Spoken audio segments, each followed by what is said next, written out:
everybody, and welcome to another episode of Knights of Last Call. My name is Derek Melenda, and no, your screen is not fooling you. I shaved. Wanted to shave for No Shave November. Cut it all off, and see how much I can grow in a month. It's been a while, probably about 5 or 6 years. So enjoy it while you get fresh face, fresh time. So welcome everyone. Thank you for being here with me tonight. I'm glad that you have decided to join us, or perhaps you're just clicking on this link. It's a video on demand, and you're gonna sit down for the next couple hours, and we're gonna talk about role-playing game theory, the most esoteric and possibly completely Rick has tipped $25. Thank you, Rick. Supporting the channel. Thank you, Rick. Appreciate the tip. Thank you much, buddy. I was just going to say that this is the most esoteric and completely theoretical, philosophical RPG conversation that we could possibly kind of have with one of these live streams. And just as I was saying that, Rick decided to tip, and I really want to take a quick moment to not only thank Rick for that tip, and thank everyone who has tipped and super chatted and supported us, especially our patrons who continue to support us each and every month. I know today is Patreon re-up day, and so your $5, your $10, your $25 is so important and so appreciated. And the reason I really want to call attention to that is because we understand that times are tough. We're seeing that in our patrons. We're seeing that in the acquisition of new patrons. We're seeing that in the number of patrons who have to leave. And, one of the things that we're very mindful of is we try to, contact our patrons and ask them, hey, you decided to leave. Is there something that we could learn? We understand that not everybody is going to stay with us forever. But hey, is there something that was wrong or something that, that we could do better to try maybe for next time? And so overwhelmingly, everyone says, no, it's fantastic. It's great. But listen, we're cutting back. We're cutting back on our Netflix, our Hulu. We're cutting back on unnecessary expenditures. And, maybe I have 3 or 4 patrons I'm supporting, and Patreon says I'm supporting. And, that's $25 or $35 or $50 a month that, we could just be putting into groceries. And so, for each and every single person who comes out here and supports us with tips and super chats, for the people who are continuing to be YouTube members, and for people who are continuing to be patrons, I just want to say, listen, I get it. It is so tough. And so that means that financial contribution means that much more to us. And I think it's going to continue to be that much more of an onus on us to provide value to you all, to provide entertainment and education around this RPG space that we all, love, and give via our Patreon, really create a hub, a community that can allow you to gain the exposure and the opportunities within the TTRPG space that you want, and make it a home away from home for you. And that's so important to us. So, for people who are watching or listening to this, especially for our patrons, if there's anything that you think we could be doing to make the channel worth your dollar, let us know. Obviously, for myself and for Bob and for Aaron, this is not a full-time job. We are somewhat limited in what we can do. One day, maybe. But, I really want to make sure that we can really, really get everything as good as it can be for you. So thank you so much. Please remember to like, comment, and subscribe, and all that other jazz. And thank you again, Rick S., for the support. Thank you all for your support, especially here on the first of the month when we, when I charge you for access to our Patreon. But again, you guys are awesome. So if you clicked on this or you're hanging out with us today, you're a real nerd, like big time. Because today we're going to be talking about GNS Theory.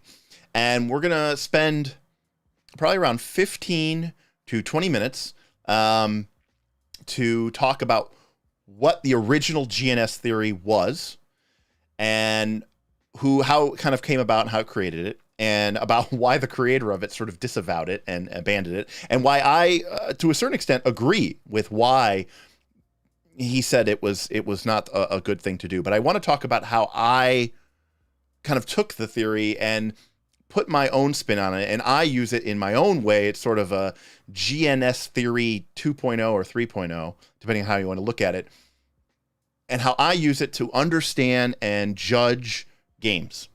And there could be some really important caveats to that as we go through that. All right. So, so real quick, I want to say shout out to everybody who's here today. We got Ben, we've got London, we've got Rick Sherman, of course. We've got Salvorre, who is loving the tunes, Lollipop, Zolgathor, The Unfortunate Pumpkin, I believe you mean question, who already asked a question. Are we talking about emulation tonight as well? Unfortunate Pumpkin, I'd love to get into that, because one of the things that I think this question hints to, and obviously I've had these conversations with Pumpkin before on our Discord, and if you're interested in talking role-playing game philosophy and theory with me, definitely join the Discord and hop on and start chatting with us. But, I want to, hey, Ben, thank you. Ben, a tip $10. Just keep doing what you do. Rome wasn't built in a day. Yes, thank you, Ben. And, hey, Ben was, of course, a guest on our show last week, and a tremendous supporter of mine, helps us out, helps us with music, and has helped us audio edit our podcasts, and has composed for us, is now writing for us. And, this is the kind of example of the kind of community that we have and that we are lucky to be a part of, Oh, it's Jason. Jason B tipped $10. Holy shit. Jason B. Holy shit. Listen, Jason B must be concerned about my lack of facial hair.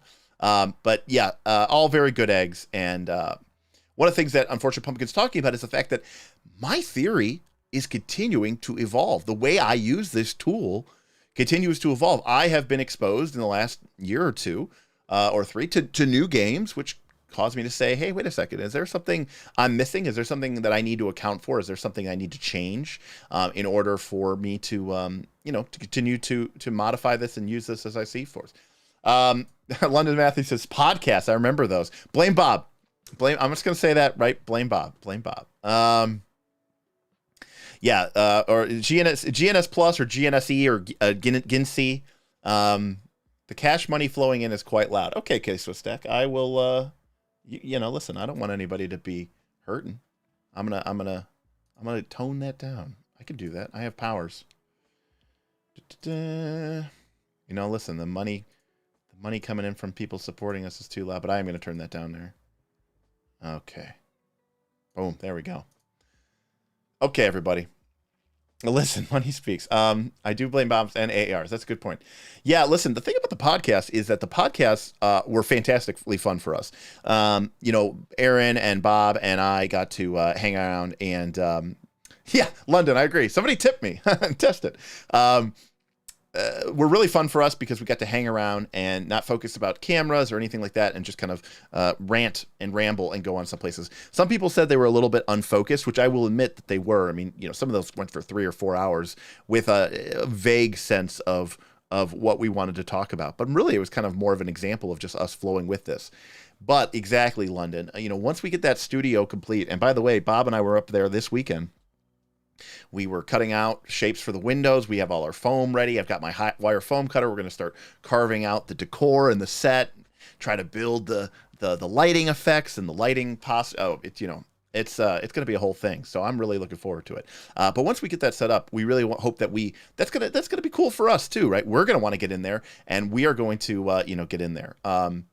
You mentioned a workshop stream. I didn't see it though. Anthony, we kind of did.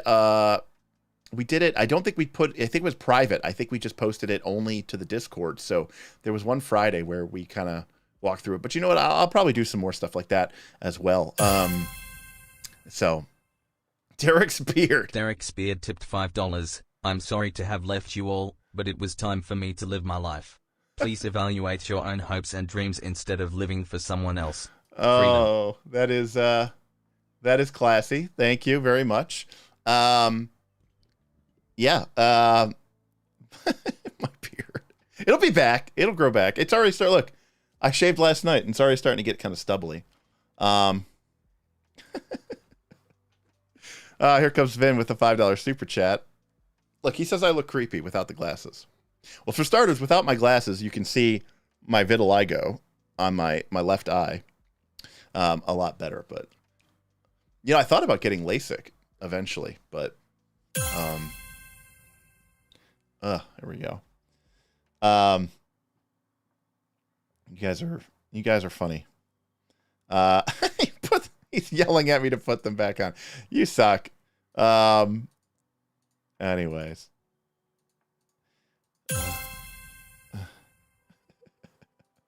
Jason B tipped $10. Holy shit. You guys suck. Hey. Combat Medic Bush tipped $55. Thank you very much, Combat Medic Bush. Thank you, Jason B. Thank you, Self-Confessed Cynic. Thank you, Ben. Thank you, Rick. Thank you, CMB. You're awesome. You're amazing. We love you. Thank you, guys. Awesome to hit my goal within the first 10, 15 minutes. You guys are incredible, amazing, and this is exactly what I was talking about. Your largesse, your generosity is what allows us to keep doing this. And the Patreon as a whole, is fantastic for supporting us. It's a known quantity, but these tips and these super chats are really what allow us to do some of the fun stuff, like invest, a couple $1,000 into building a cool studio, just because that's what we want to do. Thank you very much, CMB. That was very generous as always. We appreciate you so much. We didn't tip for you, says Evan. We tipped for the beard. All right. It'll come back. It's coming back. What was the goal for? I didn't see it. Just said thank you for your support, GM Scott. No super goal tonight. It was just again, talking about how we especially as we move into this I think, what's going to be a tough financial situation for a lot of people. It's super awesome that we have so many folks who are willing to support us. And, that's fantastic. So, thank you so much for your support. Last October was kind of a rough month for us from the Patreon perspective. We, in terms of total dollars, we shrunk because, we lost people. We gained some people, but we lost some people as well.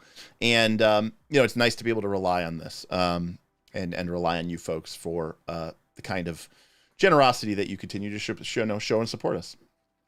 All right. So let's talk about GNS. Okay. GNS. So what is GNS? And what does that mean to us here? And how do we, what do we do with that? So the first thing to understand is that GNS ultimately was a GNS was my there we go. My Bluetooth thing fell apart. There we go. Hey, there we're back. Okay. So GNS was a theory that was developed by Ron Edwards circa 2001. And what Ron Edwards was trying to do at the time, in sort of in the burgeoning realm of the internet and sort of the indie RPG movement, and one of the things that Ron wanted to talk about was the method. What were the goals that people had when they were playing role-playing games? This idea that the concept of the role-playing game was kind of a misnomer. And this is something we've talked about on the show before, which is that role-playing game in many cases does not really do a great job of describing what it is that we are doing when we play this hobby. The term, was created by Gary Gygax. Doesn't mean it's a good term, and words mean things. And so what Ron Edwards tried to do is, working off of a bunch of other people who were talking at the time in Usenet forums and a website called The Forge, was develop this theory about breaking down the reasons that people play or the methodologies that people are trying to experience through a role-playing game into these sort of three components, which is to say gamist, narrativist, and simulationist. So what do those three things mean? Well, simply put, and again, this is how Ron Edwards sort of described it and saw it, because Ron Edwards, and I agree with this, thought that games, like role-playing games, the system matters, all right? And what a game does and how you're trying to use that game, well, what is in that game is important. And if there is a mismatch between what your players want to do with that game and what that game system is capable of doing, then you're going to have friction. You're going to have some incoherence, and you're going to have some problems, potentially. And so Ron believed that the role-playing games could be broken down into sort of these three ideas or three components. And that is gamist, narrativist, and simulationist. So gamist is this idea that you are playing a role-playing game as a form of a challenge. The idea that both you and your PC, you want to win, right? You want to overcome challenges from a game point of view. Another way to look at it is, if you were to remove, almost all of the story elements and the colorful elements, what we sometimes call here FBT or fluffy bullshit time, would this still be a fun and engaging experience? And clearly the answer for many games is yes, because, board games are a great example of predominantly gamist activities. We got a super chat from Mr. Self-Confessed. Are we going to go into emulationists today? Yes, I think we're going to get there, and we're going to talk about it. So this idea of the game is about winning. And you are just trying to create what I would just say is a fun game in and of itself, right? Role-playing games have mechanics. There are elements to all role-playing games, going back to the very beginning, where we interact with those mechanics in a way to gain advantages and overcome challenges through use of our abilities. Typically, if we think about a gamist ability, you typically have, actions or that you could take. You have resources that you can spend, and then there's some sort of game board. Now, game board in a role-playing game could be a 5x5 combat tactical grid, or it could be a city map, or it could be a world map. But either way, you are using your actions, resources, in some combination. There's maybe kind of a back and forth here between these two things. And those things are trying to influence the game state or the game board. This really could be a board game. And many board games include these elements of just trying to be a sort of a gaminess. And Self-Confessed Cynic here is talking about, gaminess. Think hit points, 3-action economy, initiative. Things that don't actually exist but serve for making a good sport at the table. And that's a great example, too. We talk about this terminology of combat as sport. So a gamist mentality is playing the game for its own sake. All right. And the other thing about gamist mentality is, I would say, it is the most fundamentally, from a role-playing rules perspective, consumed with this idea of fairness or balance. Okay? When you sit down to play a board game, when you sit down to play Monopoly, or you sit down to play Risk, there is an understanding that we are all starting off on a sort of even playing field, that there isn't somebody who just gets, the absolute best situation possible, because of reasons, because they chose the red pieces. There's this idea that the game is designed to promote fair play, and that it is going to be your skill or your use of these actions and these resources affecting the game board that is going to determine the outcomes. So that's sort of a gamist mentality, okay? What about N? Narrativist. All right. So narrativist is this idea that we, when we think about role-playing games, ultimately, and this term is very loaded, and I think if you ask someone who's not a role player about this concept or this question, they'll give you the right answer. But if you ask a role-playing game or a role-playing gamer, they'll give you the wrong answer. But ultimately, we are playing, we're playing RPGs, and we're doing that to create a story. And the reason why I say that this term is loaded is I think that people who are new to RPGs fundamentally understand that when we say this, what we mean is that we are the authors and the actors outside, or sort of, we're the authors and the actors and the audience creating the story as we see fit. The play is the story that we are doing.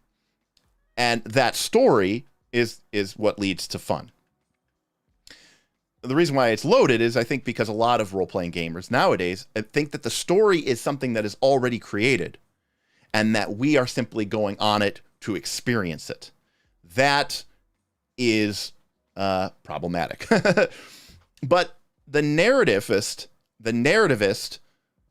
concept or gamist concept is interested in the elements of the game that allow you to create story elements.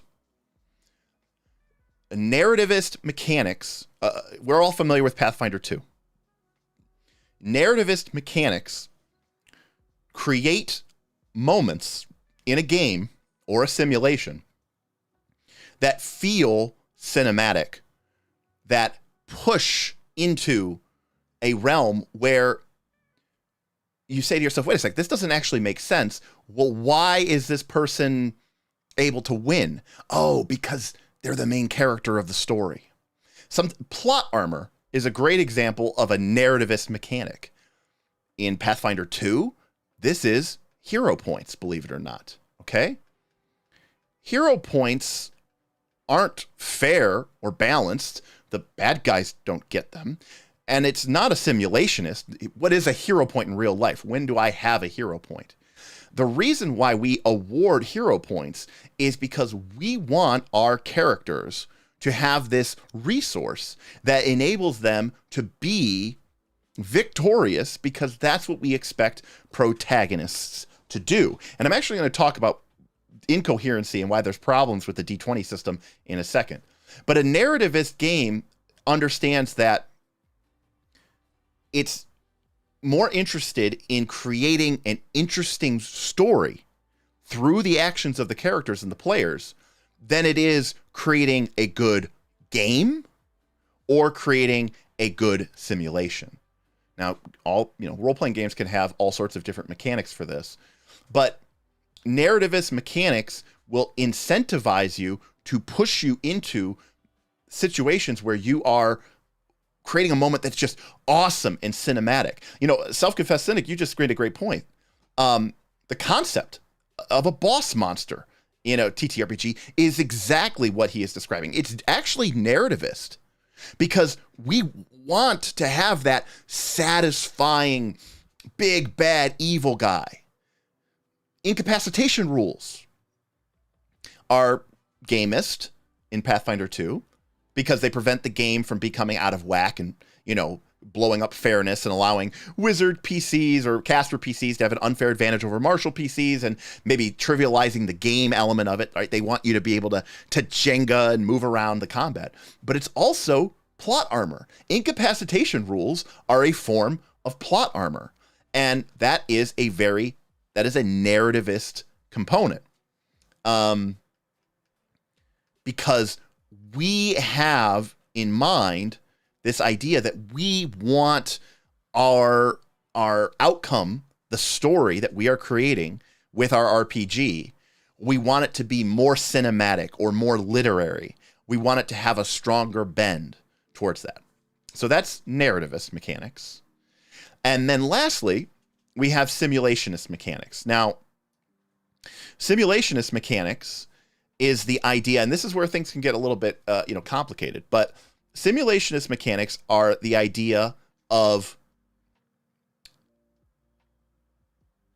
creating, I'm going to call this creating a fake, because obviously we're in fantasy land, but it's the idea of creating a fake real world. It's the idea of things operating, quote, the way they should. That makes sense. That's logical for your game. All right? Like at the end of a movie, when a character has been beaten to within an inch of their life, they're bloodied, they're bruised, right? In the real, in like the movie, that's when they're their toughest. And that's actually when they win, right? Like in real life, when you break your arm or you get beaten down, you don't get stronger, right? We've grown up on so many movies and televisions. We have this idea in our mind that like, it's a boxing movie and he got destroyed in the first round. And he got destroyed in the second round. He got destroyed in the third round. We got destroyed in the fifth, but he comes back in the sixth round. That's not realistic. That's not simulationist. In simulationist, if you get your ass beat in the first 5 rounds of a boxing fight, you're probably just going to beat a smear in round 6. And it's also not very gamist because, simulationists would say, well, that person is bigger, stronger, and faster than you, so they're just going to win. And you're like, okay, well, that's fine, but that doesn't feel very fair or balanced. And so simulationism is about judging based off of what we understand using some of our real world concepts and saying what makes sense. Should they win? Should they lose? Now, obviously, in fantasy world, simulation can be a little bit different because there are things like magic that things don't necessarily apply. But most fantasy RPGs, most role-playing games, period, still operate using basic laws of gravity and physics, and everything just kind of works the way it should. And simulationist, I think I saw Self-Confessed Cynic said, and I want to highlight it here, ammo tracking, hunger, thirst, broken limbs, right? These are all things that don't particularly make for a great story, although they could. And they don't make for a particularly good game, although they could. But they're mostly there because that's the way real life works. If you have a bow, you're limited by the number of your arrows, and that's the best you can do. And simulationism says those things should matter. We should track those things. All right? So those are sort of the components of how we rate games. And an interesting analog to this, I want to kind of dovetail real quickly here. Let me slide over here. Is I want to talk about this role-playing game that came out. It was actually written by Jonathan Tweet. It's called Everway. It was written in the 90s. And Everway talked about 3 methods of resolving a check or resolving a decision in a game. Okay? They talked about fortune, karma, and drama. And these are resolution mechanics. This is how do you resolve resolution. Remember we were talking before about how a game uses actions, right? Actions and resources. So how do you resolve those actions? And a good way to think of it is these 3 components, gamist, narrativist, simulationist, all sort of kind of map to one of these 3 outcomes. Fortune is the idea of rolling a die, okay? And getting into the world of probabilities, all right? We usually associate this with gamist mechanics because part of what we're trying to do is use our resources and our manipulation of the game board to create a situation where we are going to have the best odds to succeed or do our thing or have our action be what we want it to be. Karma is the idea of sort of deciding based off of whichever is better or makes sense. Karma we usually associate with simulationism. Karma is this idea of you say, okay, well, your character fell from a height of a mile. I guess they're dead because that's what makes sense. The idea of combat as war, the idea of a GM just saying, no need to roll the die. That's a great idea. That succeeds. That is an example of karmic resolution, according to the Everway game. Because you are applying your concept of this fantasy world and you are just making a decision that feels correct. And everyone feels is logically consistent and, feels like it makes sense. You're not doing it because it makes for a particularly good game. You're not doing it because it makes for a particularly good story. You're just doing it because it makes sense. And then the last one is drama. And drama is the idea of making a decision based off of what is going to create the best story. Sure, your character is outclassed, but you are fighting the man who killed your mother. And this is a moment where you will persevere, not because it's a game mechanic or not because it even makes sense, but because this is a moment for your character to shine and be a badass. And that is going to, that's going to create a narrative simulation. Now here's narrative game element. Here's the problem, by the way. I see people saying about drama. The fact is, most of you, your entire life, remember, these are the three ways that we can resolve things: fortune, karma, and drama. I don't want to get off on a tangent here, but, clearly we understand that this karma,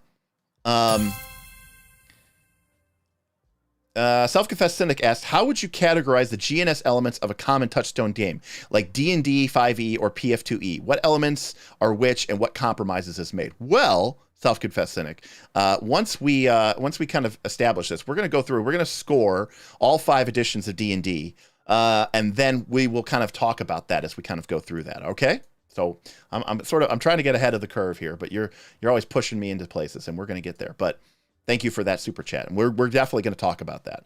And I'd love to answer for that from the question. So Ben asked, would you say simulation is often replicated through procedure?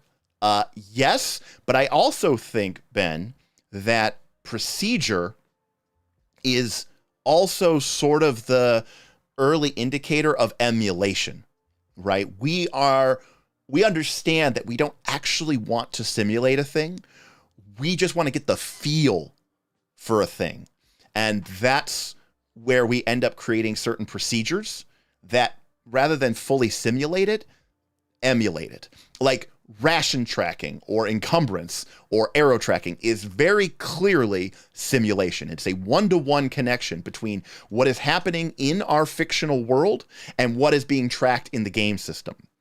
As an example, for those of you who are familiar, a game like Forbidden Lands, which is a Year Zero engine game from Free League, uses this concept of a resource die. If you have a lot of something, you have a D12. If you have not a lot of something, you have a D6.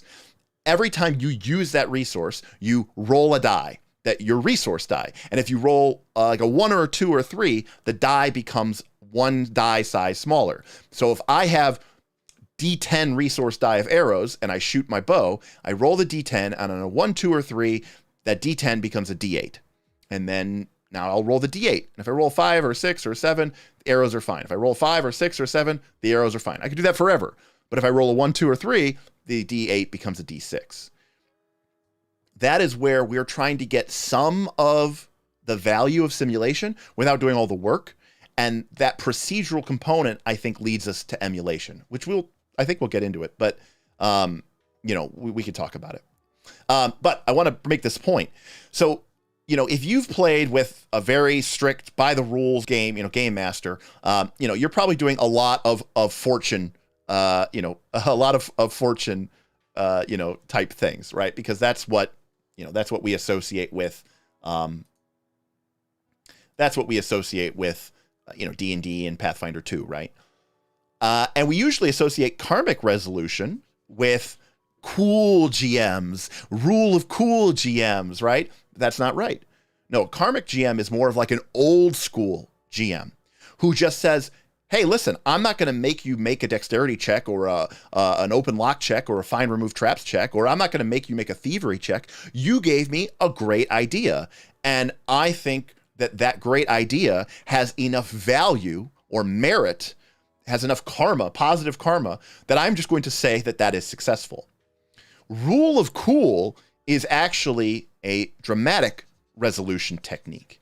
Because in rule of cool, you're saying, look, it's not about what makes sense and it's not about what's fair. It's about what's going to be good for the story, and it's going to be what's good for that. And if you've ever played a role-playing game and someone asked you if you could do something and you said, hell yeah, you can do that. That's awesome. You should totally do that. That's because you are making a dramatic decision. Okay? However, there is also a subtler form of dramatic decision-making which you have not maybe been aware of, and that is fudging.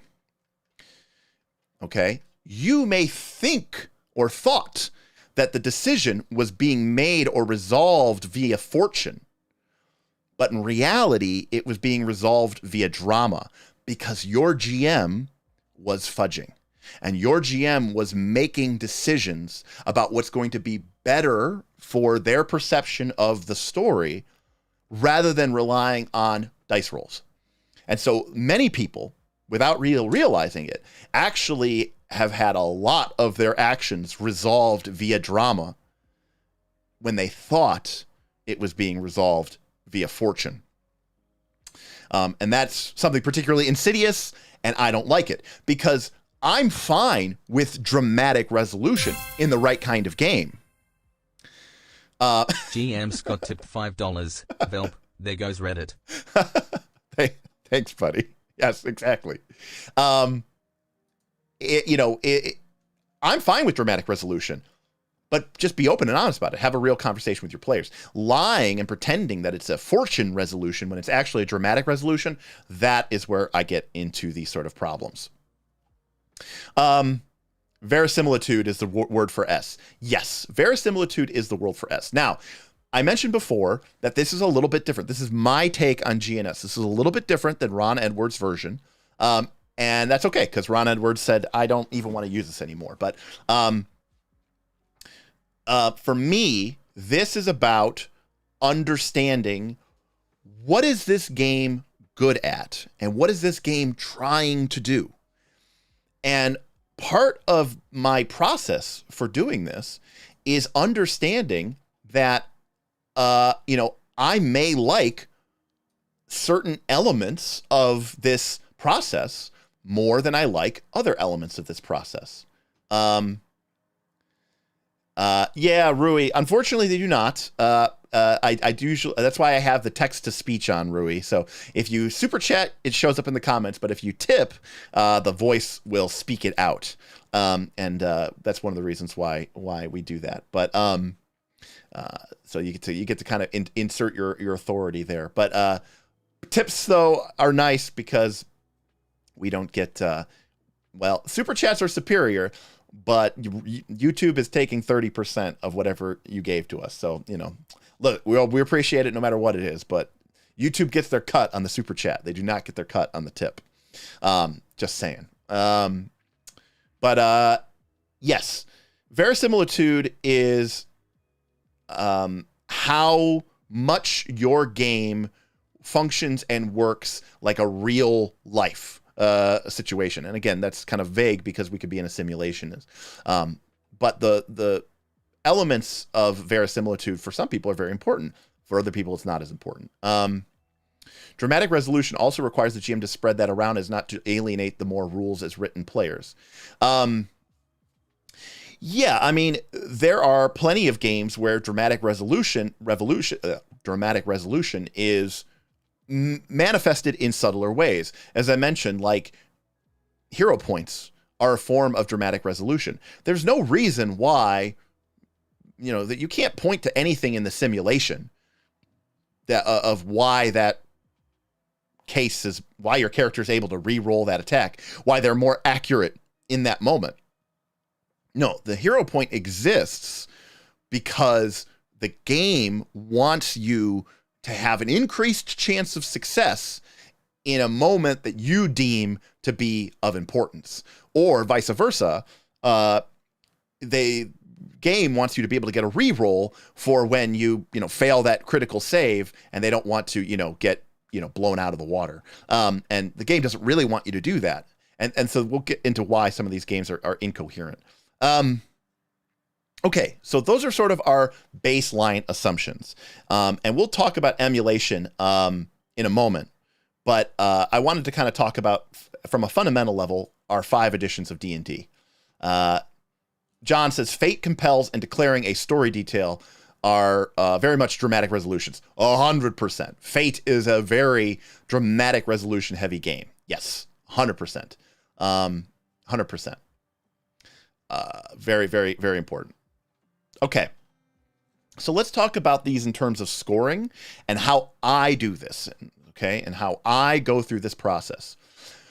So my general understanding, or my general belief, is that these elements within a game can be scored from a 0 to a 10. And these elements, I will say, are interconnected, but they are also independent. And what does that mean? So part of the problem with designing a game is that as you start to build more elements into your game that are a particular type, either gamist or narrativist or simulationist, I find it tends to pull you away from the other elements. So as an example, if we assume that we have our GNS triangle here,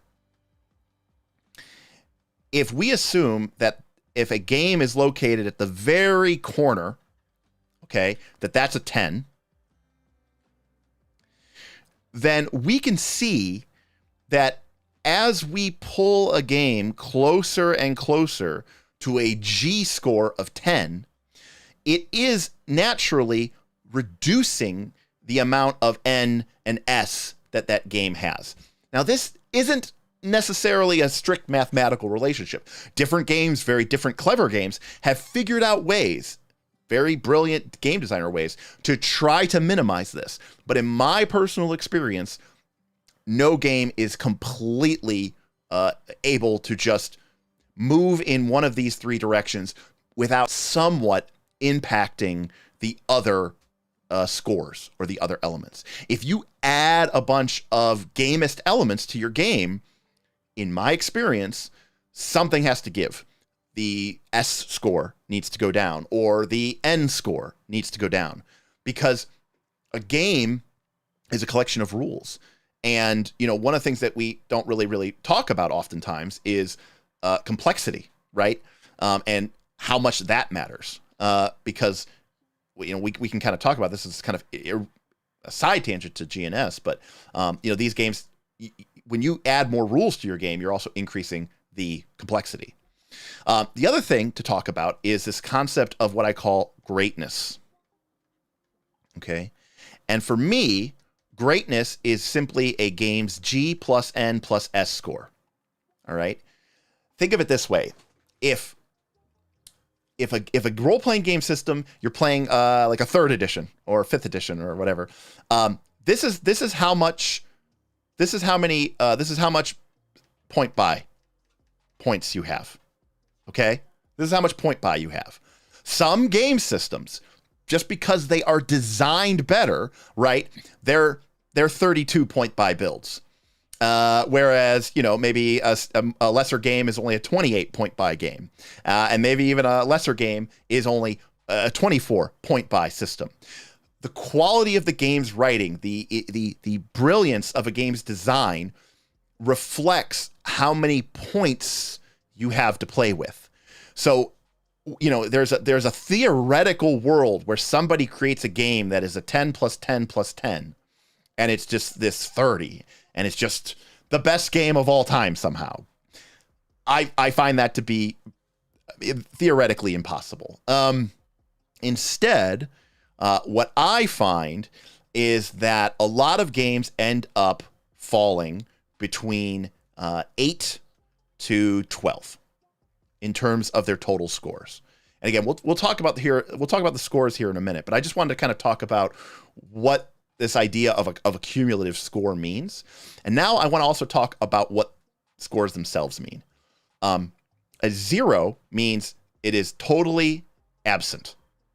There is no element within this role-playing game system that encourages or pushes this particular dynamic or this particular methodology for playing the game. A 1 to 3 is low, obviously. A 4 to 6, and actually I should actually say here, a 2 to 3 is low, and a 1 is it is barely present. Okay, barely present. A 4 to 6 is average. A 7 to 8 is high, and a 9 or higher is what I will call the game's focus. This usually means that this is all this game does. This game is really, really, really, really strongly into this realm, usually to the detriment of other things. And this is something I want to make that's really, really important and very clear. Anytime a score goes below 4 or above 6, you start to risk alienating people. Okay? Because when a score goes below 4, if somebody really likes that part of a role-playing game and it's like a 2, they might go, I don't really like this role-playing game. It doesn't have enough of this element to make me feel like I enjoy this game. Similarly, when the score goes above 6 and it starts getting into the high area, that can also alienate players, because somebody might say, this game is too gamey. This game is too simulation-y. This game has too much narrative elements. I don't like those in my games, and I don't like those in my role-playing games, so this game isn't as appealing to me. So you have to understand that whenever an element is low or high, it can potentially alienate people. Or if you really love that element, then you might dig into it. So Dead Meat asked an interesting question. He says, "Is G the game crunch?" Okay, here's the thing. K-Swiss-Stack got it correct. Crunch is independent. Okay, so we're kind of getting into this topic, so we'll talk about this. So we have our G and our N and our S. Okay. We are going to build a game system that is going to try to maximize, okay, these scores, okay? And when we add these together, that is going to be the game's greatness value, okay? But in order to achieve greatness, okay, we have to create a rule system. And a lot of times, the way that people increase these values is by adding complexity, which we call crunch. Okay? John with the super chat. Super chatting this because I think it's important. I'd argue that the scales are limits. They can't reach 0 or 10, but only infinitely approach them. John, I don't know that you can ever approach 10, at least within the role-playing game limits, but I will say that it is not. And I think you can also reach 0, John, because there are some games that literally just don't even have these elements. But John, I think you bring up an interesting point, which I really want to kind of highlight here. Sorry, I had to reset that. Which is that these scores, these values, they're almost like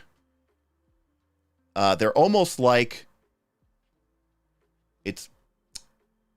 Let me erase. It's almost like it's almost like a curve, okay? As you get above 6, okay, you are getting into a more and more and more narrow and very, very, very exceptional game, right? I think the difference between a 4 and a 6 isn't that much. The difference between a 6 and an 8 could potentially be a lot. All right. And since we're measuring the mechanics, if a mechanic isn't present, I think we can safely give a 0. So going back to this, because what I'm trying to say is that you can have rules, you can have crunch in your game around narrativist and simulationist and gamist elements. Like, for example, in Pathfinder 2, we talked about this. Pathfinder 2, hero points are a narrativist element that they have added to their game. That required rules, that required text, that required complexity. There is crunch associated with a hero point. And so you had to add rules to that. And so ultimately, what you end up with is a chart with the game's greatness here and the game's complexity here. And there is some sort of relationship between complexity and greatness. And here's the thing. I don't know. This curve, my guess, looks something like that. Okay. Actually, I did that wrong. It looks something like... Shit. Sorry. Let me redo it. This is great. Nope. Oh, shifty. Okay. Sorry. This is greatness. And this is complexity. Okay. As you increase complexity, you get increasing greatness until a certain point where you reach some diminishing returns. And no matter how much more complex you make your game, all you're doing is just adding complexity. You may have heard me complain sometimes about Pathfinder 2, where I say, they added this element to the game, complexity. I don't know that it makes it a better game. And part of the thing is, right, this game might be great for some people because of the balance of complexity and greatness. But there might be people out there who are fine and willing to pay the price of a more complex game in order to have a higher level of perceived greatness. Okay. So let's talk about our core games. And somebody said, do Pathfinder. So Pathfinder 2 or Pathfinder 1? What are we doing here? Pathfinder.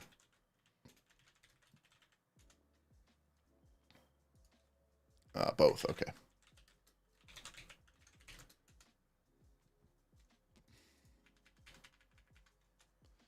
I mean, they basically already. All right. Do we know the difference between these things here? Geesh, I can't even remember.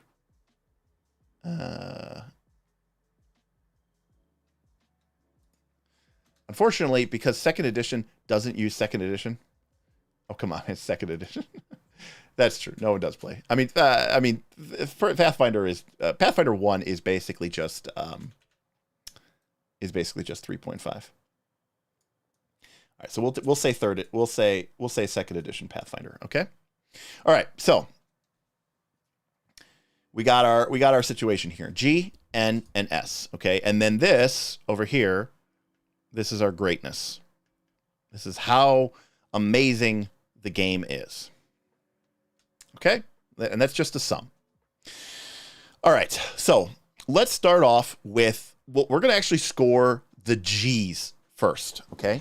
This is how much, like a board game, how many gamey elements are in this game. How many elements were added to this game just to make it a more fun thing to Jenga, to play with, right? It's almost like, is this role-playing game a good toy? All right. So I'd argue that, and this, we're just kind of thinking here out loud. The first 2 editions of Dungeons and Dragons were not particularly interested in the board game element of the game. They weren't interested in necessarily balance. There was no such thing as challenge rating. There was no such thing as, balanced encounter. A lot of the mechanics just existed to try to replicate real life in as best of a way they can. And this shows because Advanced Dungeons & Dragons came from its very strong wargaming roots. The first edition that really showed an increase in gamist elements was 3rd edition. And why? Feats. Feats are an artificial construct. Like you can point to a skill even. I know 3rd edition had skill systems, but you can reasonably understand what a skill is and how it maps to training that your character may have received that now enables them to do something. But feats are very, very, very strange because there's something that you take. It's a game element, but it's describing something that might not even make sense in the narrative. Like toughness. Isn't that what Constitution is already? What is feat? Why did I get that because I leveled up? It doesn't really make any amount of sense. It's just a strong game element. So I think, in my personal opinion, is that 1st edition D&D's gamist score is like a 3.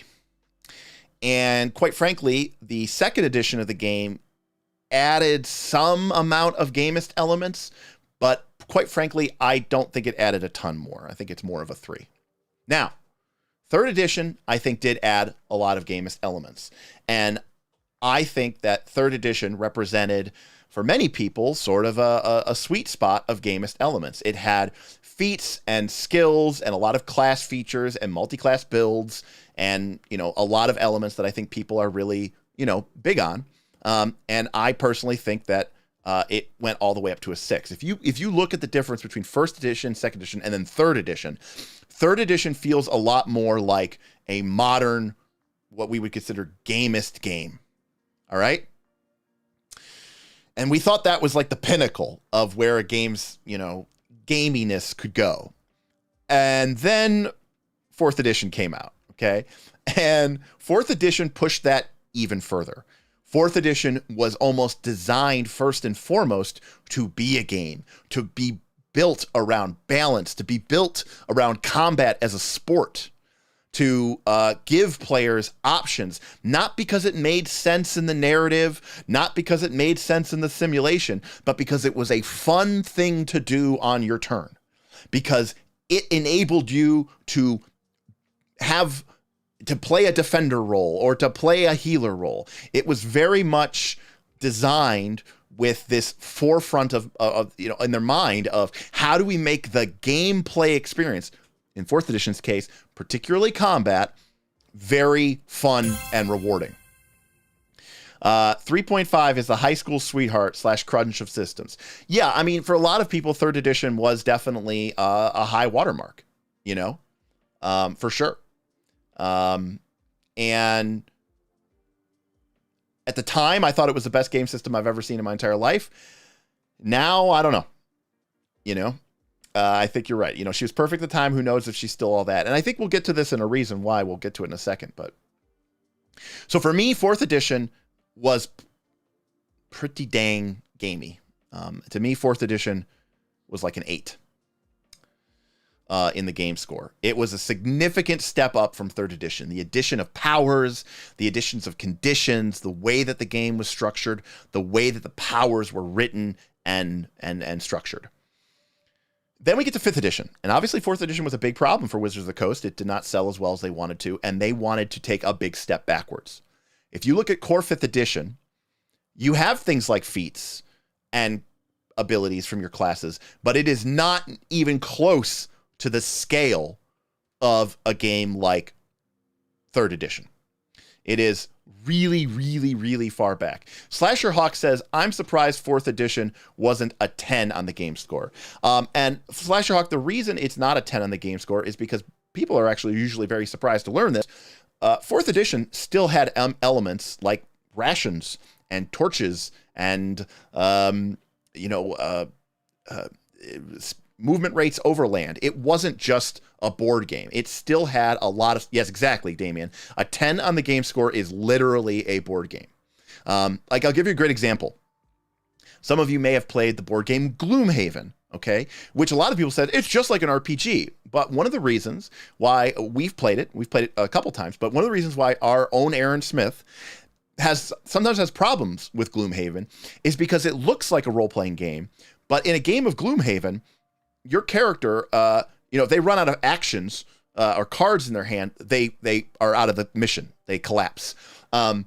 If you want to pick up loot, you have to use a special loot action on one of your cards. And if your character, if the mission ends, all the bad guys are dead, and your character is surrounded by treasure piles, but you didn't use loot actions during your character's turn during the encounter, you don't even get to pick up that loot. It like dissipates. It's just strictly a pure board game. So Gloomhaven to me is like a 9 or a 9.5 or even a 10 on the game score. 4th edition is definitely not that, because in 4th edition there were a lot of mechanics that definitely made you say, okay, are we even trying to pretend that this is a real life? But it still was D&D at the end of the day. And I think actually I found that a lot of role-playing game players don't like Gloomhaven for that reason, because it feels like it should be an RPG, but it's not. It's a board game. Okay. So 5th edition obviously has more rules in a gamist sense than 2nd edition and 1st edition. You have things like advantage and disadvantage. You still are choosing feats, but it really scaled back the complexity. Could this be a 4 or a 5? It's probably somewhere in that range. So for the sake of purpose, we're going to say 5. Okay. I think it's less complex than 3rd edition. The game does not have nearly as much mechanics to it as 3rd edition, but 5 I think is very solid, and you'll probably see why 5th edition did so well in a second. A generous 5. I agree with Self-Confessed Cynic. So Pathfinder 2nd edition, obviously. I'll make a note here. Well, it's a 7. Is Pathfinder 2nd edition as complex of a game as 4th edition D&D? Absolutely not. 4th edition Dungeons & Dragons is a much more board gamey game than Pathfinder 2nd edition. 4th edition had things like minion and boss and elite monster components. Pathfinder as monster types. They had the monster defender role, the artillery role. Pathfinder 2nd edition is definitely a step up from 3rd edition in terms of its complexity. The way that the rules interact, the balance of the math compared to 3rd edition is, what is the joke with Pathfinder? The math is tight. But it does not have the same kind of hard restrictions on complexity that a game like, it doesn't have the same type of depth of complexity and mechanical elements the way that 4th edition does. All right. Eraser says, I would have a bigger difference between 4E and PF2. So Eraser sounds like they're saying that PF 4E should have a higher G score. It's possible, Eraser. But the other thing, too, we have to consider is how many points did we have to play with in the first part? What is the game's greatness? So we'll get to that in a second. The next one is really easy. Narrative. These are mechanics which promote and enable dramatic storytelling. Okay? And I have a bone to pick. This is a very complex topic, so I don't want to confuse us. Can anybody guess what narrative scores look like for the first editions of Dungeons and Dragons? It's 0. No, Antheo, it's 0. It's 0. It's 0. It's 0. The reason is, these games literally had nothing in them that would reward or encourage or allow for storytelling elements to come to the forefront. There was nothing in these games that cared if this was an important moment in the story. It didn't care that you were Inigo Montoya, and this wasn't just some random villain. This was the six-fingered man, okay? Now, the games were very new back then, and that's not the way people played. These games came out of war games, not out of literary reference points. It wasn't until the indie games, yes, and Theo, OD&D was really, but in fact, original D&D, 0th edition, which isn't even on our list, it basically said, we're not going to include combat rules. Go pick up a copy of Chainmail, which is our fantasy war game for how to play combat. So it didn't even have these rules. So Self-Confessed Cynic says, I think fluff, class, and theme warrant a 1. No. And the reason is, those are not rules or games elements. Those are color window dressing that don't actually impact the way that you engage with the game. There's a difference between narrativist mechanics and descriptive mechanics. Having flavor text, for example, is not a narrativist mechanics. That is just window dressing. Classes of course classes are rules. It's not a narrative rule at all. In fact, I would argue classes are very gamist. The existence of, in fact, a classless system is going to be lower game. Classes are definitely rules or rules constructs, but they are not, classes make it a gamist mechanic, exactly say there. Narrativist mechanics, like a class doesn't allow you to, it's not a mechanic that's going to encourage you to act a certain way. Like, for example, if, I would actually, Vin, I'm actually going to argue, Vin, you're correct. I'm actually going to go back. I'm actually going to delete this. You ready? I'm going to put this here as kind of almost as an example. I'm going to put a 1 here. You know why? Because in first edition D&D, if your character, I think this actually was the case in second edition D&D. Actually, I'm going to go back. I'm going to delete that. I'm going to put a 1 here. Here's why. In first edition D&D and second edition D&D, it was an optional rule in second edition D&D. It was in the DMG. You awarded class-based experience points depending on what that character did. And each class had a different table that depended on who or what they were. So, for example, if a cleric converted people to their religion, there was a table that showed that you got bonus experience points at the end of the session. If a fighter fought monsters, they got a bonus to their experience points. If a thief used their thief skills, like GM Scott said, they got bonus experience points. So if a thief thieved, they got bonus experience points. If a fighter fought, they got bonus experience points. If a wizard cast spells or created a magical item or solved an arcane mystery, they got bonus experience points. Now, that's nothing that doesn't make sense in the simulation and definitely doesn't seem like it's a gamist element. Those were elements that existed because the game was trying to reward you. It was creating mechanics for playing in a certain way. And they got rid of that in third edition. So third edition completely got rid of that entirely. By the way, fourth edition likewise did not have these elements as well. Fifth edition did, or at least they tried to. But it's funny because we think of fifth edition, we think of storytelling. Yes, Damien, it did have optional hero points. Those were unearthed arcana.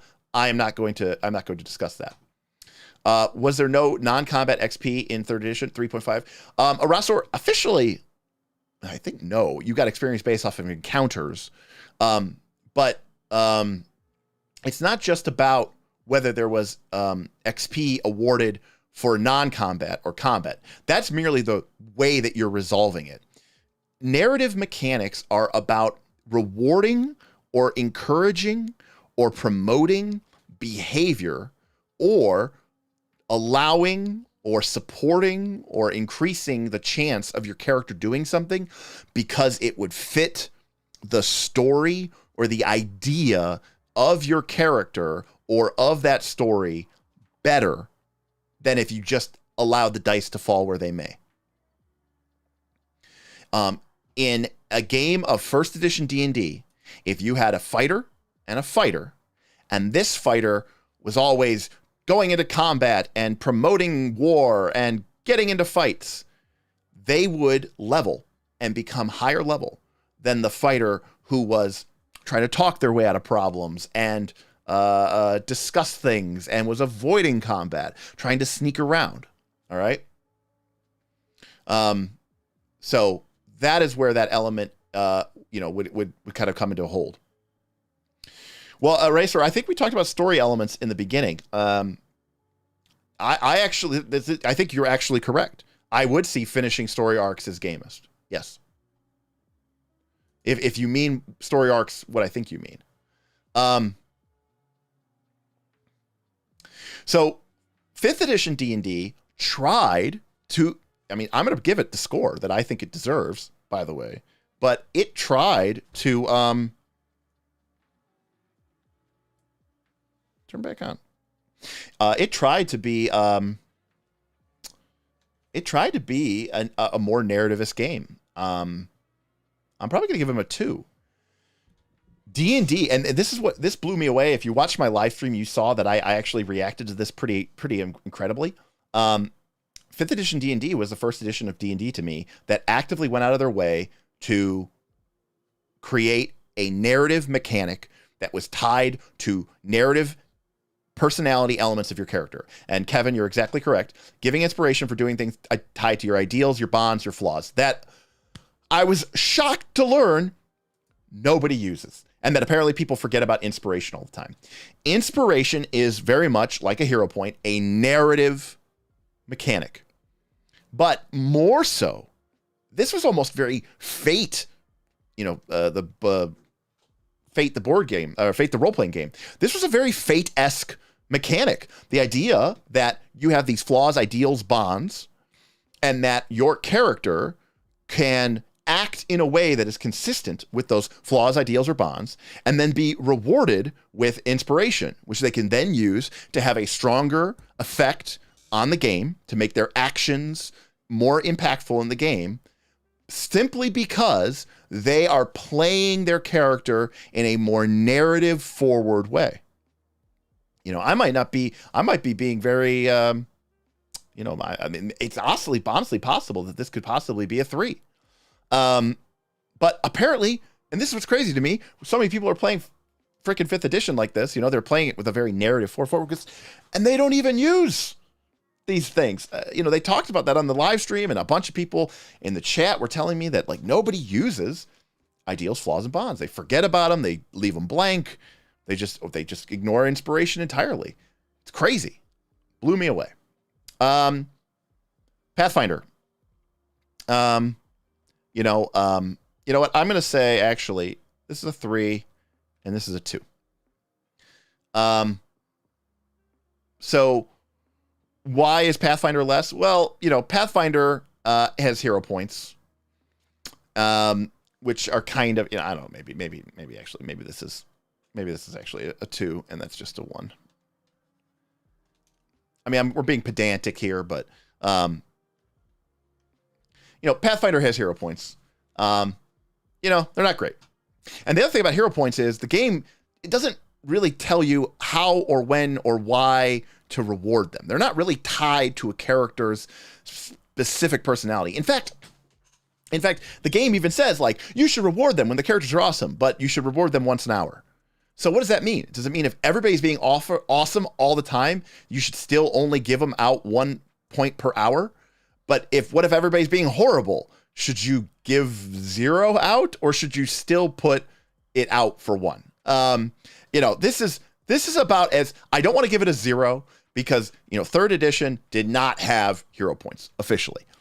Pathfinder 2 does, and a hero point mechanic is a narrative mechanic. So I do have to give it something. Okay? Yes, self-confessed cynic is right. Yeah, I guess anathema is kind of a thing, but barely. It does have edicts and anathemas. Yeah, I mean, that is really scraping the bottom of the barrel. Entheo had to walk the dog. She doesn't care about GNS, apparently. That's all right. She doesn't need to care about GNS. Okay, so our last element here is simulation. Thank you for that super chat, by the way, Entheo. What are the rules like for simulating? And what is this game tracking, and how much does the game track? How are the rules designed to make the world feel internally consistent and incredible or credible and useful? And for me, the high water mark of this is 3rd edition Dungeons and Dragons. In 3rd edition Dungeons and Dragons, they had a rule for damn near everything, right? And monsters were built the same way as players. They had hit die, you had hit die, you got a feat every 3rd level. You got a feat every 3 hit dice. Monsters got a feat every 3 hit dice. You had experience point penalty if you were multi-classing in multiple classes. Like, it didn't care that was not a fun game mechanic, or that it wasn't balanced, or that it wasn't fair. They're like, look, we just want to simulate what is going on. We want every action your character takes to have some sort of mechanical reflection within our rule set. I love 3.5. It went too far, but I loved it at the same time. Most PBTA would be high G, high N, and low S. That is correct, Satyr. That is correct.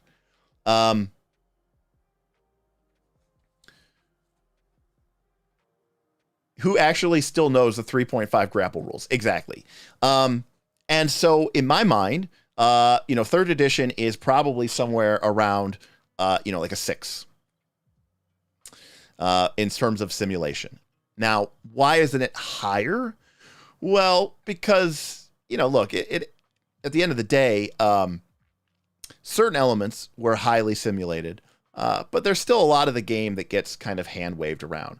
And in my experience, most role-playing games do not really go much higher than this. You get some games like Rollmaster, which literally has a rule for everything.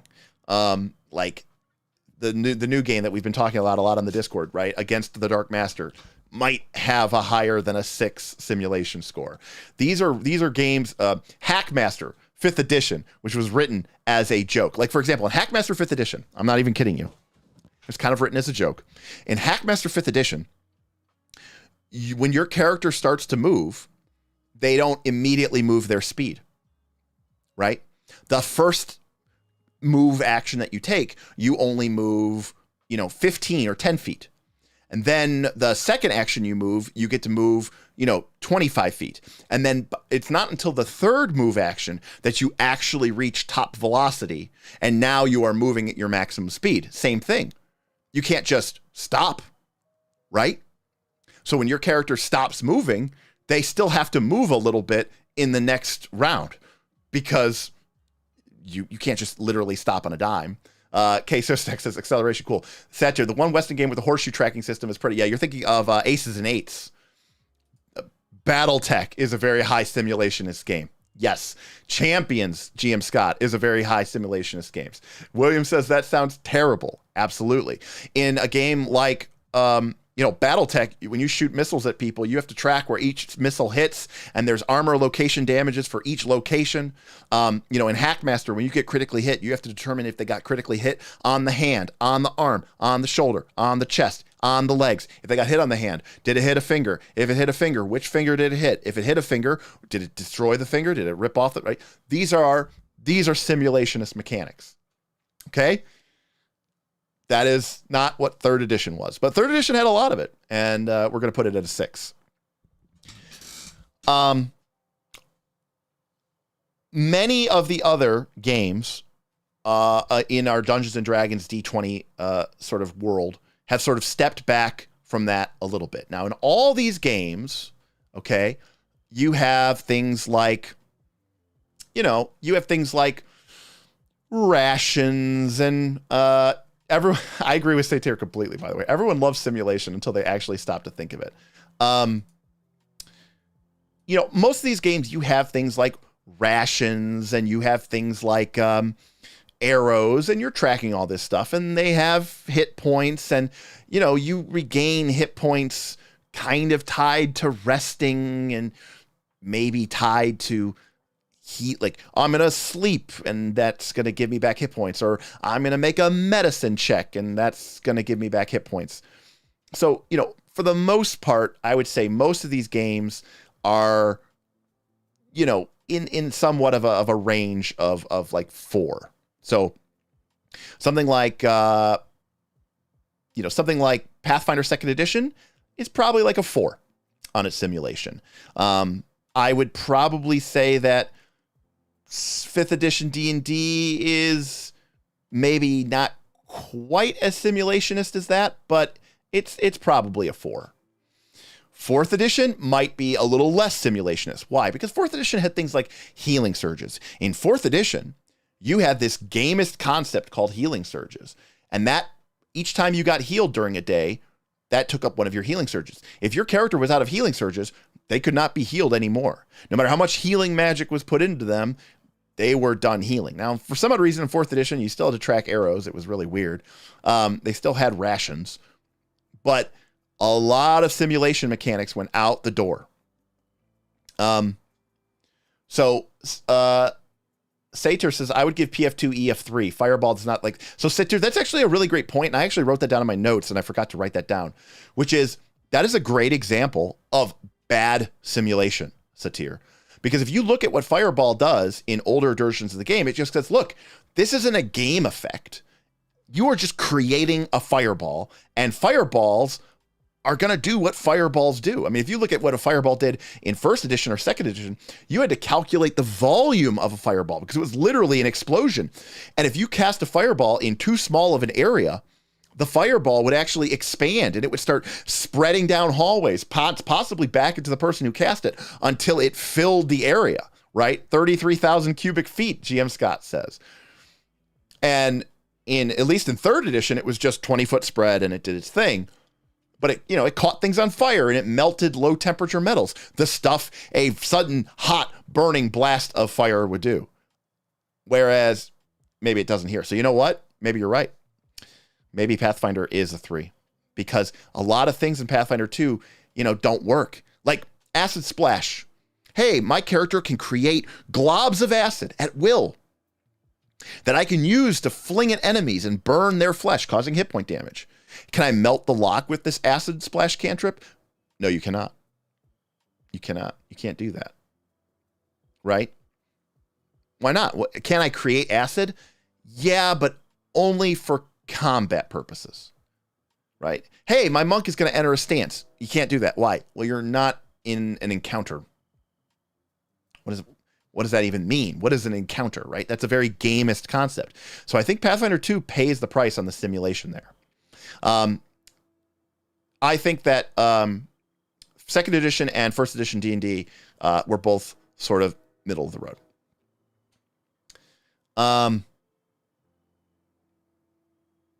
Higher than any of these newer games except for 3rd edition. Because in 1st edition and 2nd edition, different pole arms had different effects on different creatures, and poison just killed you. Just made a save, you're just dead. Didn't really care about the game. They were more concerned with simulating reality. The reason why 3rd edition gets the nod is because 3rd edition actually went in and like literally wrote rules for pretty much almost everything.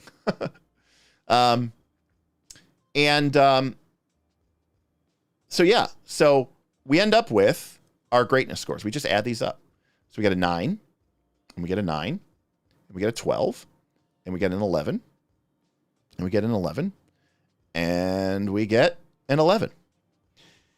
And this, to me, feels kind of right?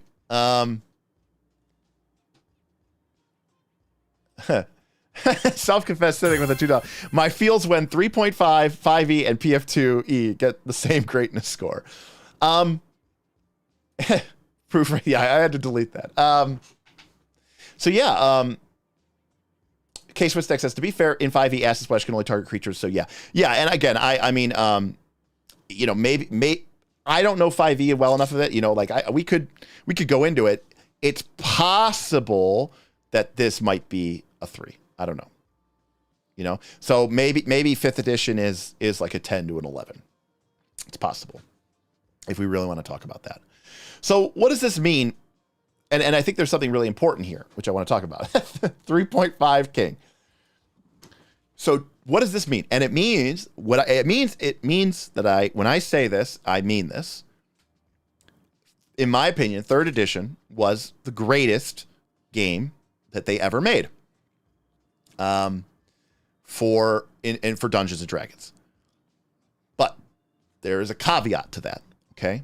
And this is a caveat that you should be aware of when you're thinking about enjoying your games, which is each of these values, okay, comes at the cost of complexity, right? We talked about this.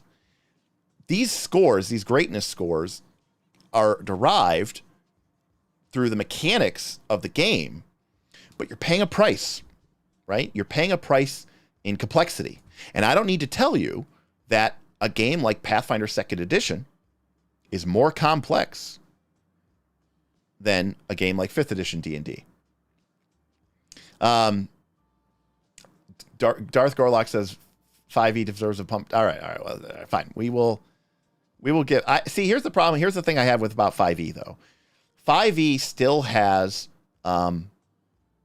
generic skill resolution. It still has encumbrance. It still has arrows. It still has healing that's tied to long rests. You do have hit dice. I forgot about hit dice. Okay, I'm gonna lower it. I'm gonna lower it back to 3. Hit dice are close enough. Hit dice are closer enough to me to be a 3. Okay. There we go. So that puts us at a 10. So statistically, according to our results here, by numbers, D&D 5e is an underperformer. But here's what I really want to focus on, okay? Which is this. I said before that RPG Bouncer, I do agree with that RPG Bouncer a lot. So I will agree. Oh, well, RPG Bouncer, let me caveat that. I've been DMing 5th edition for about the past couple months. We've been playing on Fridays. GMing is incredibly easy. You know why? I don't balance anything. I just throw whatever I want at the party, and the other day I think I threw I don't remember like 30 gnolls at like a level, I don't know, 3 party or something like that. I don't know. Were they going to die? I don't know. I don't care. I'm not going to calculate that. 5th edition is only a problem if what you are concerned about is this game score, you know? And I think what you're actually seeing when people complain about these games and they talk about 2nd edition, what they're really talking about is they're talking about the game score. 5th edition is hard to run if what you want is what does G mean? Well, G means fairness, balance, a fun game, players who engage and win in a game of actions and resources, in a game board like mentality. Again, fairness and balance. Well, those scores are higher in a game like Pathfinder 2nd edition than in a game like 5th edition. And that can be why people perceive those games as being better for them. Because this is what I wanted to kind of caveat here with these greatness scores. These greatness scores do not take into account your personal taste. If you hate complex, gamey games, then the fact that these scores are high is actually a negative to you, not a positive. These are actually a problem for you. And this kind of gets to why 5th edition is kind of the generic cheese pizza of the game. Because, yeah, it doesn't really it doesn't really upset anyone, right? It just doesn't, there's nothing here that's going to really, really bother people. The only thing that is low consistently within D20 is the narrative score. And the reason why that is interesting, and this is kind of what I wanted to talk about, which is that people don't realize is that they actually want a narrative score. They actually do want a narrative score, but they don't want narrative mechanics. They don't want dramatic resolution. Okay? I know this is crazy. And this is where I get kind of upset, because this to me is sort of like, it's like a lie, right? It's a lie, right? They want, and I want to say this again, they want a narrative score, but they don't want to have dramatic resolution. Remember, dramatic resolution is where you just decide how things happen. So what does that mean? Well, there's two ways that we get narrativist effects without including narrativist mechanics. Okay? And that is, one, fudging. Okay? Because what fudging can do is it can give you the outcome of a narrative, right? Where, oh my God, the heroes were just about to die. They were about to TPK, but oh my God, at the last second, the boss, the big evil boss, the GM rolled, oh my God, and they missed. That gave us one last chance. And my character hit, and I rolled damage. And I told the GM, I said, I do 14 damage. The GM looked down, and then they said, it's dead. Oh my God, you killed it. Ah, it was awesome. It was incredible, right? They are describing a very narrative moment. Oh my God, that sounds like something that should be in a book or something should be in a movie. But what you're not seeing behind the scenes is that the GM was fudging. They were giving the benefits of the narrative, right? Yeah, exactly, Damien. That thing still had 80 hit points. It's a 5e monster. It has like 400 hit points, okay? It was so alive. But they killed it because the GM chose to use a dramatic tool, which is fudging. They just made a decision that was best for the story and the narrative, but without engaging in narrativist mechanics. The second way, and this is again where I get really, really, really, I don't want to say irritated, is, how do I want to phrase this? Inherent,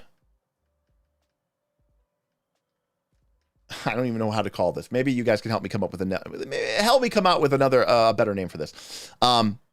Inherent stacked odds. Okay. What am I really talking about here?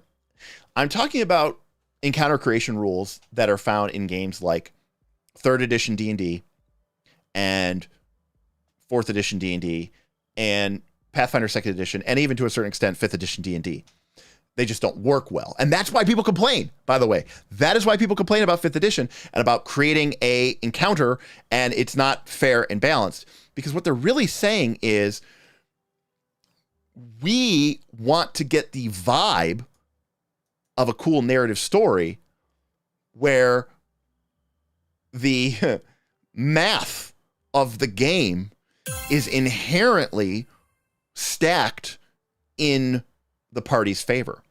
You know, in most of these games, most of these D20 games, especially in the last 20 years, you know, you usually need something like, I don't know, 10 to 15 encounters to level up. Like, in order to do that successfully without having party deaths or even TPK, you know, you need something like a 95+% chance of victory in each of those encounters. And that's just to even have a chance of succeeding without getting wiped out or killed. And so what people want is a game that allows them to feel like action movie stars, but without engaging any of these narrative mechanics. And to me, that's wonky. and I don't think that it's wonky in a bad way. Because it to me, it's like, they want, John, they want a game like Fate, but they don't want to play with Fate points because that'll make them feel dirty. And that'll make it feel cheap, right? A lot of times when I've talked to players, they say that, I want a game that is gamist and simulationist because I want to feel like it's real and that I earned my victory. Like if we're playing with Fate points, it feels fake and unearned. And then you point out to them, okay, well, you do know that the odds and the math of the game are completely stacked in your character's favor and that it's designed to let you win endlessly. And then there's like two options that happen. People either want to bury their head in the sand and go, no, suspension of disbelief, or they start to become a little bit disillusioned with what their character is actually accomplishing in that game, because they start to see that there is this hidden inner framework of narrativist elements that prop up and support it, but without actually a way to meaningfully engage with those elements, the game system can sometimes feel frustrating and can feel like a bit of like you're being taken on a ride. All right, let me just catch up here. It's okay, chat. Jarek has strong opinions regarding fudge. Yes, I very much do. Thank you for that Thank you. But yes, I have strong opinions in general. Would you call dying a narrative mechanic? William, I would say that dying depends on the game. I mean, I could definitely say that Pathfinder 2's version is fairly narrative because you get wounded, you come back up. It's trying to have a degree of simulationism with the wounded mechanic that like 5th edition doesn't have. So it gets kind of a bonus there, but really the dying mechanic is there to prevent your character from dying. So it does kind of protect that element of the game. Now, to be fair, there's some mechanics that kind of touch on multiple things. I mean, there's some certain elements of dying that are kind of simulationist.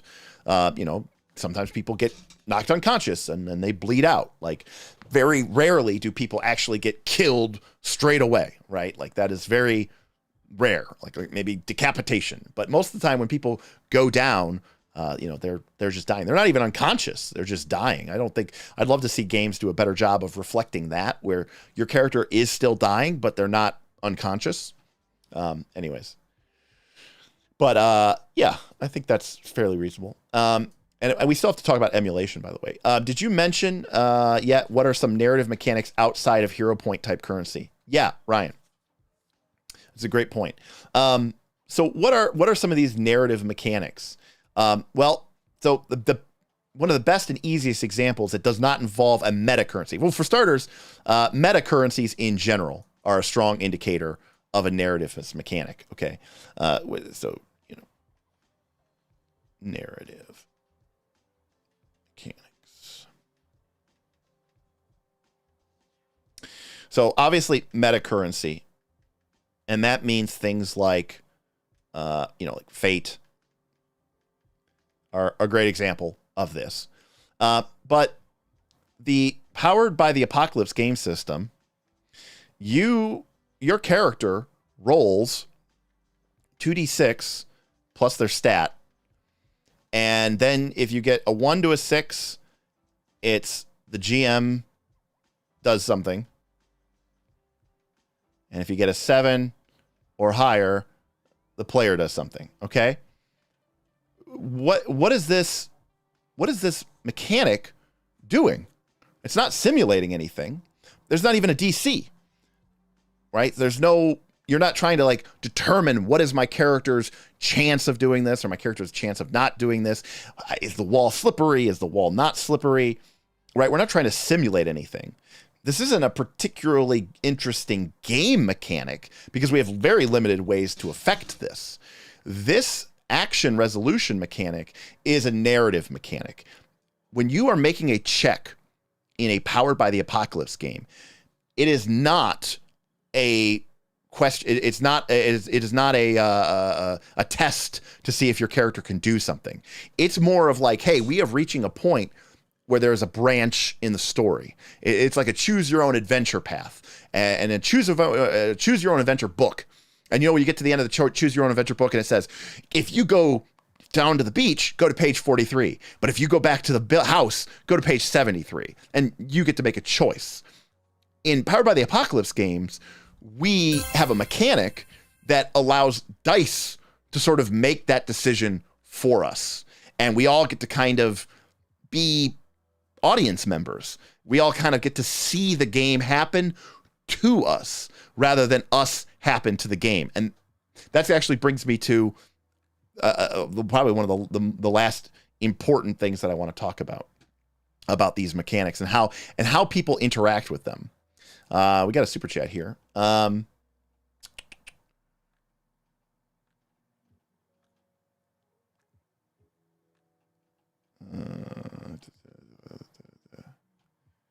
Thoughts on a simplicity score? Thank you for the super chat, Vin. I know you just gave me another one. Do you mean like a complexity score, like for these games? I've never done it before. I mean, I always talk about it, but what do you all think? You think we should do? You think we should do some sort of complexity score?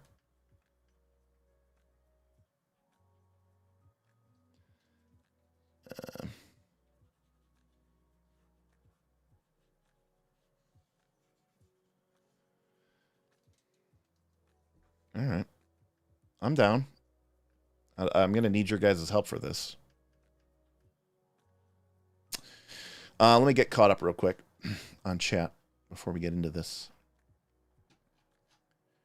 Thank you, Super Chat from Vin. He says, I think a lot of people would benefit from adopting some N into their games to help them get the feel they want without fudging. Any suggestions? Yeah, I absolutely agree with that 100%. And I think the way that you do that is through, I think the easiest way to do that is through a meta currency. Okay. A meta currency is the best way to do this. If you saw our Rise of the Rune Lords adventure path, you know that my hero points were very powerful. People said, oh, they're very powerful. They were very powerful. But they were more like a meta currency because my hero points were sort of a rare and precious commodity. They didn't just get handed out willy-nilly. And in fact, they probably got handed out even still probably too often by me. And more importantly, eventually we allowed people to tip to give the players hero points. But in my game, hero points allowed a player to, in Pathfinder 2, to elevate whatever check they just made's success condition by one level. They could turn a failure into a success. They could turn a success into a critical success. This was my way of putting power into the hands of the players and allowing them the moment to step outside of fortune resolution and decide that this was a moment where we were going to use dramatic resolution. Now, it was more of a hybrid because technically they were still making a check. So it was kind of a fortune plus dramatic resolution. But, you could almost, if you wanted to, you could just say, hey, if you have a hero point, you can declare that you succeed. And maybe that's even better because taking successes to critical success is kind of difficulty or is kind of wonky. But you could just have a situation where you say, hey, if you spend a hero point on a check, it is a success. You don't get to roll. There's no chance of you getting a critical success, but there's no chance of you getting a failure or a critical failure either. It's just a success. And that is putting the tools for controlling the dramatic narrative into the player's hands rather than allowing them to reside in just fate, fortune, fickle. Okay. So I think that's probably the easiest way to do that. The second way that I would do that is to take a lesson from Powered by the Apocalypse. And, right, like, we understand that for the most part and again, this is very strange. It's very weird. But, like, we understand that in Pathfinder 2, okay, when you attempt an action, all right, you are either going to succeed or you're going to fail. And most of the time, the result of the failure is that nothing happens, okay? In Pathfinder 2, if I try to climb a wall and I fail, I just didn't climb the wall, right? Because what are we modeling there? We are modeling the simulation. We are trying to simulate climbing a wall. Climbing a wall is a perfect example in Pathfinder 2 of a simulation-based mechanic. Why? It's not particularly fun. It is not particularly it is not a compelling game action. There is no real thing that we are doing except rolling dice a bunch to see if I can climb the wall. The DC is set by some sort of element of its complexity, although Pathfinder 2 has this weird thing where things tie into the level, which is kind of a gamey element anyways. But ultimately, if you succeed, you get to do it. And if you fail, nothing happens. Another way to make things more narrative is to get rid of this nothing happens. And you just change this to you do it, but with a complication. So, as an example, all right, you all have decided to climb into the evil baron's castle keep, which rests upon a stony peninsula that juts out into the sea. Now, you've used your magical spells or you used your boat and you've managed to maneuver yourself to the base of the seaside cliffs. But now, before you is a, harrowing 200-foot climb up the rocky cliffside with the crashing waves behind you so that you can sneak up and sneak into the keep up this cliffside approach. A simulation is going to say, well, how hard is that to climb? Well, it's 200 feet. I guess you're going to have to make, 20 to 30 to 40 athletics checks. Hope you don't critically fall, because if you do critically fail, you're going to fall off. That is modeling rock climbing. Badly. It's badly modeling rock climbing, but, that's one option. But a narrative element, a narrative approach to our game says, hey, you know what? We're here to tell compelling stories. And I don't want my player, this is a cool moment, and I don't want my players to get to the top, and I don't want them to roll low and fall off and die. So instead, you just say, all right, everybody, I need you to make an athletics check.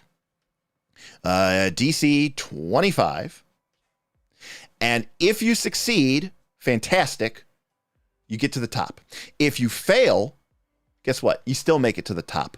But the climb was very arduous, harrowing, and very, very draining for you. You are now drained 1 when you get to the top because it was really, really hard for you. This is a way you have eliminated failure as an option at this junction in your game, but that doesn't make the die roll meaningless. We've just changed what the die roll was about. Instead of the athletics check being, can you do this? Yes or no. The answer is, can you do this? The answer is yes, of course. The check is to see if you can do it or if you can do it and have a complication. And you're trying to avoid the complication as opposed to just avoid failure. So hopefully that makes some sense. Vin with a super chat. Villain points are also a good one. I also agree with that. And in fact, that's a great piece of information to keep public with your players. Let them know that this villain has villain points. When the party fails or they run away and you want to give them a free out, say, all right, you guys run away, you travel back to town, but the villain gets a villain point and they are going to be able to use that villain point against you in the future. And it's going to be harder or it's going to be more complicated for you. Right? You've created now a currency exchange. It's a meta currency exchange where we are trading narrative position in the game. This is outside of the purview of the simulation. None of this is real. None of this makes sense, but we're doing it so that we can do what we want to do, which is tell a story together.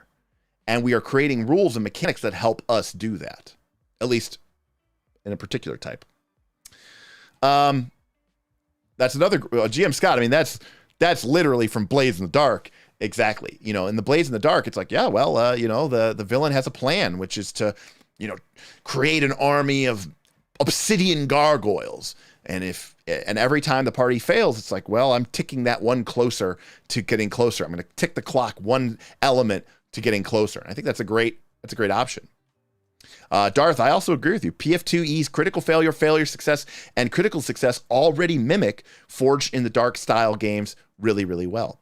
Momentum threat narrative, absolutely. Extremely narrative. Now, to be clear, a lot of these games that we're talking about, the ones that we're all excited about, right? They aren't narrative mechanics. They're actually gamist narrative mechanics, right? We are engaging with them in a way that still uses board game elements, clocks and dice roll, right? We're still engaging with them via mechanics. And, this has tended to be an element, a kind of a game style that I've really enjoyed. And obviously you can see that a G plus N game is, not one of these because, the G and N scores here are pretty low because the N score is so low, right? Changing the outcomes of die rolls with complication sounds great for things heroes wouldn't struggle with. I feel like that you could easily add that to Pathfinder 2. I agree. All right, let's talk complexity. Now, I know some of you haven't played all these games, so let's talk. Now, complexity means from a systematic point of view, okay? And we're going to use the same thing. We're going to use a score of 0 to 10, okay? So 0 is, I don't know, it's like, it's roll a die. Did you roll 4 or higher? You succeed. If you roll 1, 2, or 3, you fail, right? That's like the most basic RPG system of all time, right? Or just flip a tail. Shoots and ladders. Kevin, yes. Complexity 0 is shoots and ladders. Perfect. You actually do completely nothing. You're just literally rolling a die. A 10 is an extremely complicated, very heavily engaged encyclopedia-like game with many pages, rules upon rules, subsystem upon subsystem, with things covering a lot of different elements of the game differently. All right? So, complexity. Let's talk complexity. Yeah, Twilight Imperium is the board game I was thinking of, but, that is a fantastically complicated game, right? A great way of expressing this is there's kind of two proxies, right? One is how thick is the rule book? And 2, like how long does a turn take? And how many, how much stuff do you have to process in order to play the game? So I am of the belief that first edition D&D is actually kind of a complicated game because a lot of the systems are different. There's no universal system. We think D20, we think, oh, it's D20 versus a DC. But in first edition and second edition D&D, there was no universal DC. These skills used one subsystem. Cleric turning used a different subsystem. You had THAC0. You had different weapons, did different armor classes versus different thing. First edition and second edition were THAC0, which I don't think is like super complicated, but it is unnecessarily complicated. So I will completely agree to that. But I do think that these games, were complicated. I think they streamlined it in second edition. So whatever, but I don't think first edition D&D is like the most complicated game of all time. I just think it's fairly complicated. I might say it's a 5, and I think second edition D&D was less complicated, and I'm going to give it a 4. Lollipop, are we making distinctions between complications and complexity? I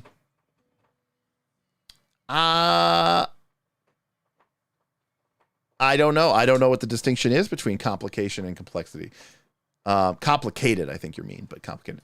Self-confessed cynics. I think simplicity score is better because more simple is good to run, and it may highlight why 5e is so good. Well, I mean, isn't simplicity just the opposite of complexity, Vin? My idea, Vin, is we have a complexity score that we can subtract from the greatness or understand the ratio between the complexity and the greatness so that we can get to it. I mean, isn't simplicity the opposite of complexity? I think it kind of is. My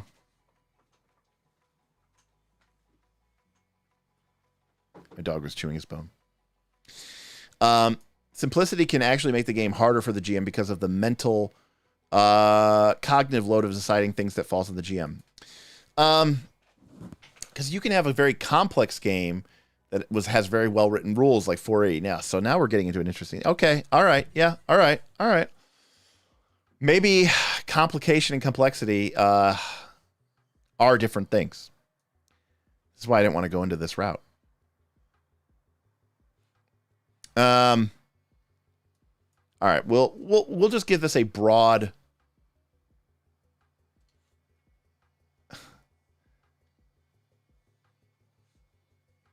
So, I'm introducing a descending ace system. Higher should be better. Yeah, but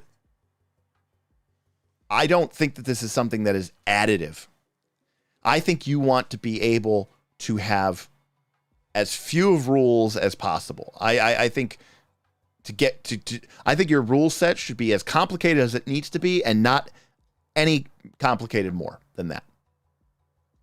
Right? And that's why I think, complexity doesn't necessarily mean the game is easier to run.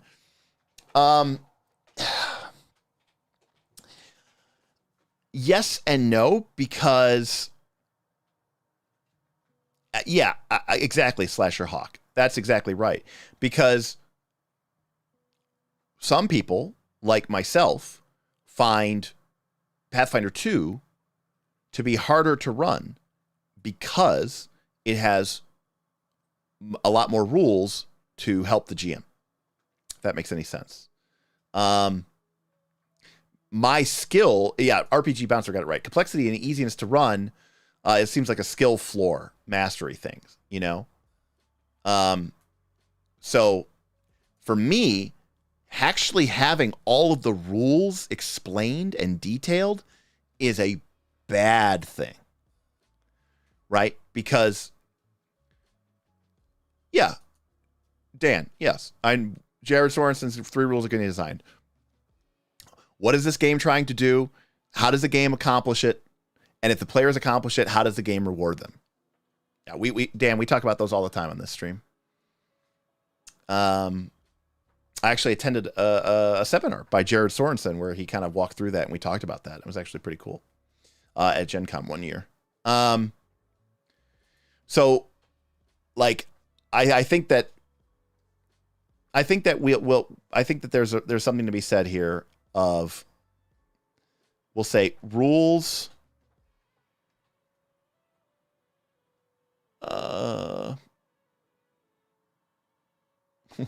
We'll say rules length.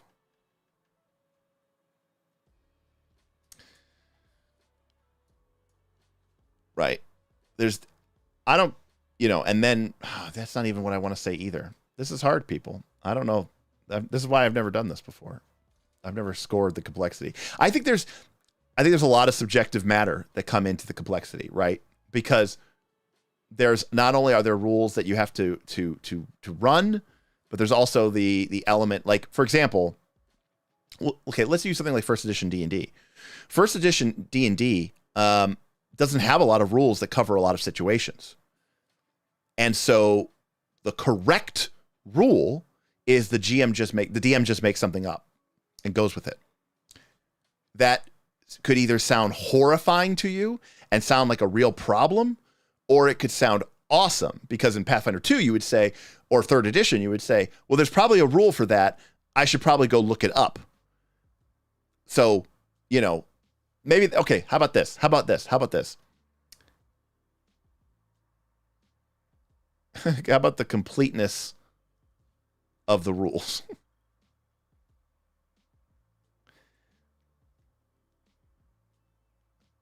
Maybe that's something. How much does this? But see, this is really just a simulationist aspect. But it's like, how much of this do you really have to know to run the game? I think games like Pathfinder, part of the design intent to be gaming. 100% agree, Dan. 100%. Because, like I said before, there is a curve. Maybe I deleted it, but here we go. There is a curve between the greatness of a game and its complexity curve. And as a game, typically as a game, rules are a good thing to a certain extent. I mean, I think a very simple game, it's hard to be great, right? Like I've played a lot of like 1-page pamphlet RPG games. And don't get me wrong, it's like great value because the games are really fun and they're not that complex. I think for a game to truly be great, there has to be a certain amount of complexity because you need to build a real game that has a lot of elements to it, right? But there is a point of diminishing returns. And so, for example, let's say, I don't know what this is, but let's just say that this is let's just say that this is 5e. And let's just say that the complexity score is 5 and the greatness score is 9. Now, maybe this is PF2. And maybe PF2's greatness score is 10. So you're going up 1 unit of greatness. But maybe you're going up 3 units of complexity. I'm just making these numbers up. The point is, this is a bad exchange. You're paying 3 units of complexity to get 1 point of greatness. But for many players, number one, complexity isn't a turnoff. Having a more complex game to get a better game, even if it's a bad ratio, is worth it to them. For example, I don't think there's anybody here who would say that if the complexity went up, but the greatness of the game went down, that they would be excited about that. I want to play a game that is more complicated and is worse, right? I don't think anybody here would argue that that is silly, okay? But what I'm saying is, I don't golf. Okay, I don't golf. But when I was getting started in my career, I got invited to go golfing, and a guy who had been at my company for like 10 or 15 years, I got asked by some like senior vice presidents, and they were a couple of them, and they said, oh, Derek, you should come out and you should golf with us. I said, oh, I don't golf. And they're like, oh, that's a shame, whatever. And they left. And this old guy, this old timer, had been with the company for a long time. He came up to me afterwards and he said, let me give you one piece of advice, okay? You want to do well in this company, you learn to golf. Okay, so I tried to get into golf. And I remember getting into it, and I was looking at these clubs, and I didn't want like the, off the wall Walmart golf clubs. But at a certain point, I noticed this price that was just going insane. And I asked him, I said, well, what's the difference between the club that I have and, the club that senior vice president had? And he said, about 10 yards and about $5,000. The point was that at a certain point, you are going to get way less bang for your buck. But for some people who want maximum performance and value, they are willing to pay the price in order to get that little bit of extra performance. And it's the same thing true with role-playing game systems, right? At a certain point, you are going to start markedly increasing the complexity of your game system, but it is only adding incremental value, because at a certain point, the game starts to become less tenable because of its complexity. And there's only so much that out of a given design framework that you're ever going to be able to squeeze out without doing some sort of radical design. Like D20, I think, I don't know what those values are, but D20 has some sort of maximum upper limit of how good it can be. Now, there might be a game system out there that could be better, but we don't know. It hasn't been created yet. And obviously, too, your personal, stakes come into the game as well. If you really like, gamist simulationist mechanics, then you're really going to enjoy most versions of Dungeons and Dragons or D20.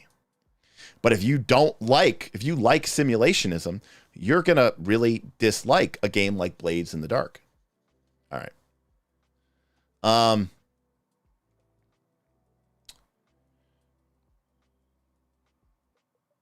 Generally, complexity equals more options equals more user retention, but in TTRPGs, more complexity equals less users.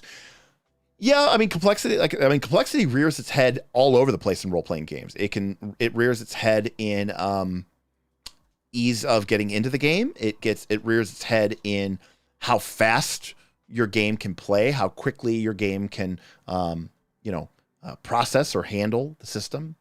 I mean, as a case of point, look at Pathfinder 1.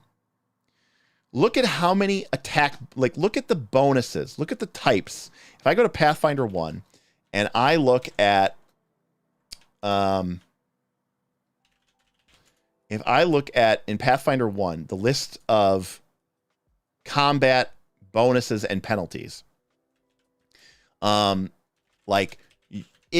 list is insane, right? You get higher ground, you get a +1 bonus to attack. You get okay. If the defender is behind cover, or is it partial cover? Is it 3/4 cover? Is it 9/10 cover? Are they stunned? Are they squeezing? Are they prone? Are they pinned? Are they kneeling or sitting? Are they helpless? Are they grappling? Are they flat-footed? Are they entangled? Are they cowering? Are they concealed or invisible, blinded? Is the attacker dazzled, entangled, flanking, invisible, on higher ground, prone, shaking, squeezing? And these all had different bonuses to melee and to range, and sometimes they were different. So that is an incredibly complex table to do what? Give you the most accurate representation in our fiction of simulation in order to give you a bonus to that respect. In Pathfinder 2, there's none of that. You're either flat-footed or that's it. That's it. There's nothing. There's nothing else outside of that. So Pathfinder 2 scaled that back. It made that less complex. Simplicity to run seems like it's an integral of a number of factors, i.e. complex, but also seems like an incredibly important metric I'm surprised we don't score. Okay, but here's why. All right, ready? Watch this. Okay, we'll do it this way. So we're going to say it. Simplicity. I can't even type. I'm upset. Okay, watch. Simplicity to run.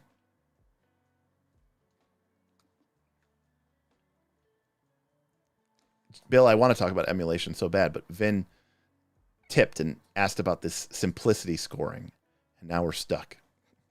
All right, so watch this. Okay, so first edition AD&D, right? Simplicity to run.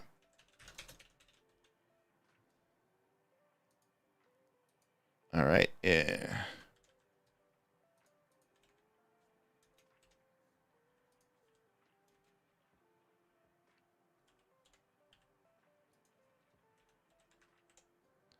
Okay. Poll.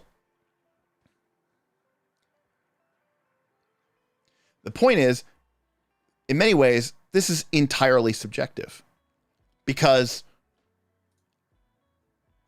first edition D&D didn't really have combat ratings or challenges ratings, and it didn't have all these encounter rules, and they didn't have to learn all these, some subset of rules. You were just, as a GM, you knew that rule didn't exist, and so you just made it up, and that was the correct ruling. So you could argue that is really simple to run. It's not simple to run if you don't want to do that, if you're not comfortable doing that. Like, it's kind of like building stuff with Legos, right? Like, do you need... Some people, when they say they're playing with Legos, they mean they're just building stuff.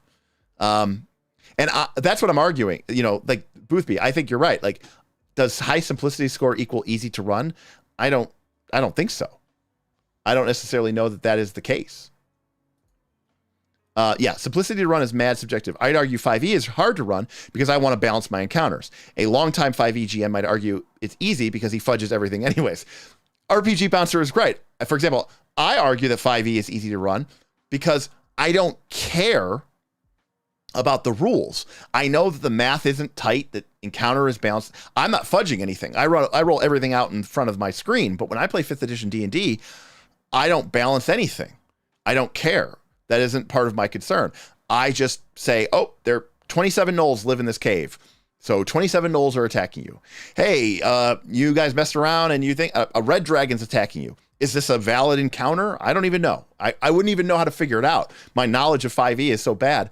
I never even bothered to look at and learn the encounter building rules because everybody told me they were garbage anyways. And so, I just,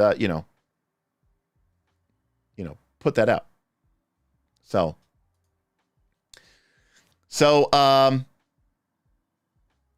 we have 8 votes, by the way. I don't even know. There's probably 6 people in this stream. So it's probably... Well, by the way, we have 61 people here. Holy crap. Holy crap, people. That's insane. All right. Well, 62% of you said 3 to 5, so I'm going to say a 4. All right.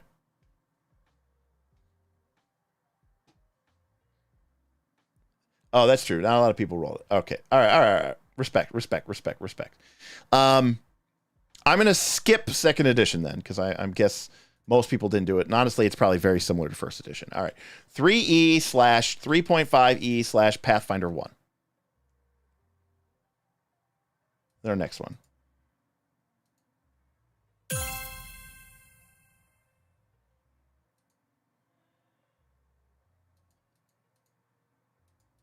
All right. I'm just going to say, you know what? Here, we'll make it more qualitative. All right, here we go. So we got 1 to 2. Oh my gosh. Dev tools are popping up. 3 to 5. 6 to 8. 6 to 7. All right, here we go. So this is for 3rd edition /3.5/Pathfinder 1. Is there any system simpler than PF2E, but still as fun? I need a game with way less books to buy and read, but I also love the 3 actions. I mean, there's a lot of games that are simpler than Pathfinder 2nd edition. It depends on what you mean by simpler, of course, but part of what you're describing, the 3-action economy and the way that the 3 actions interact with the elements within the game system, is also part of what makes Pathfinder 2 complicated. So it's kind of tricky, Phantom Prince. But you do love the 3 actions. No, I mean, 4th edition did something similar, but it's not necessarily much of a different game in that respect. It's got a ton of books as well. Pencil Mage, you said Free League, but Free League, you don't really get 3 actions in the same way. I don't know that any game system has really done Pathfinder 2. Gloomhaven instead of PF2. Yeah, I mean, that's an option. You get 2 actions in Gloomhaven. Phantom, I would say, I don't know what role-playing game systems that you would have, but there are game systems out there that can have incredibly rich and amazing gameplay experiences that just do not have close to the complexity that Pathfinder 2 has. But that means that they sometimes don't have that sort of depth either, that sort of complexity, depth, that all the crunch that sometimes people are looking for. All right. We got 15 votes for Pathfinder 1, 3rd edition 3.5. And it looks like 7% said 1 to 2, 27% said 8 to 10, 33% said 6 to 7. Oh, it's going up. It's going up towards 8 to 10. Let me go out here. I'll add my 2 cents to it. I think 3rd edition Pathfinder 1, 3.5 is probably the hardest edition to run. I think but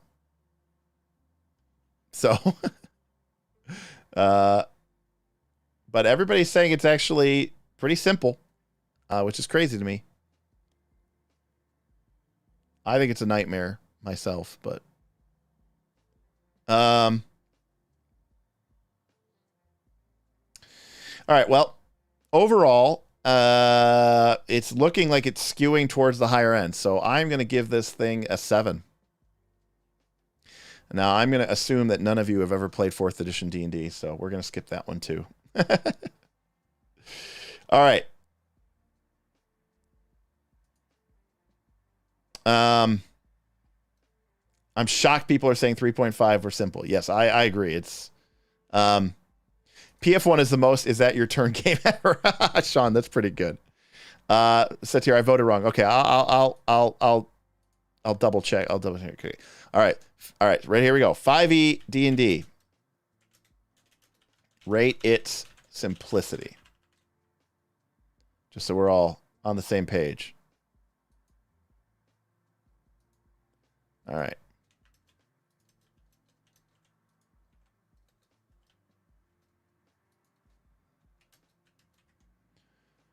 All right, so remember, the higher the number, the more simpler you would rate the game, right?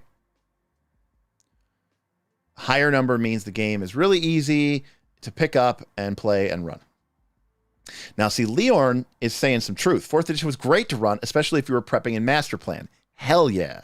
Hell yeah. 4th edition, to me, was an extremely simple and easy to run game. And as a player, because the game elements were so defined, it was very simple. You just, you just made a choice, and that's what it did. And you just read the power, and then it did what it did. And there was no looking up a spell, and there was no making any sort of rules interpretation. It's just kind of, rated, how it works. By the way, Vin, you'll notice that everybody's like, oh, I thought we were rating complexity, because that's what makes more sense to do instead of rating simplicity.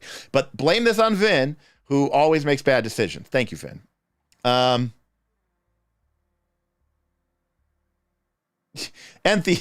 Yes, Enthio, rate the complexity of this decision. Yeah. Man,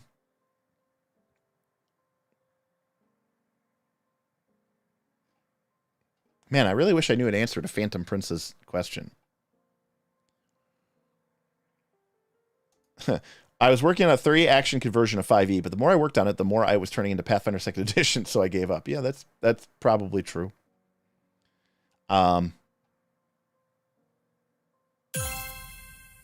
We need Jesus, we need a redo. Oh god. Okay. All right. How about we do this? 37% of you said that 5e is really simple, but 33% of you said it's a 3, 4, or 5. All right.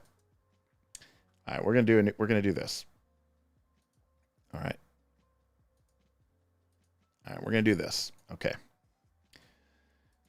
Order of complexity. Highest to lowest.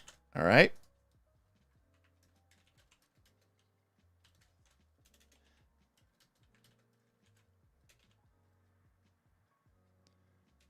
All right. I'm just going to leave out. I'm going to leave out 4th edition and 1st edition, because I know a lot of you did not play that, okay?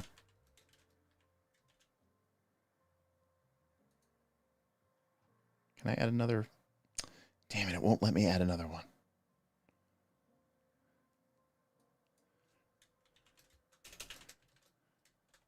All right, so let's just do the other thing. In terms of complexity, and this is just, okay, which one is more complex? Okay.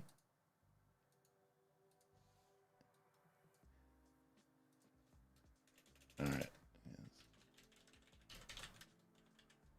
I'm writing this very specifically.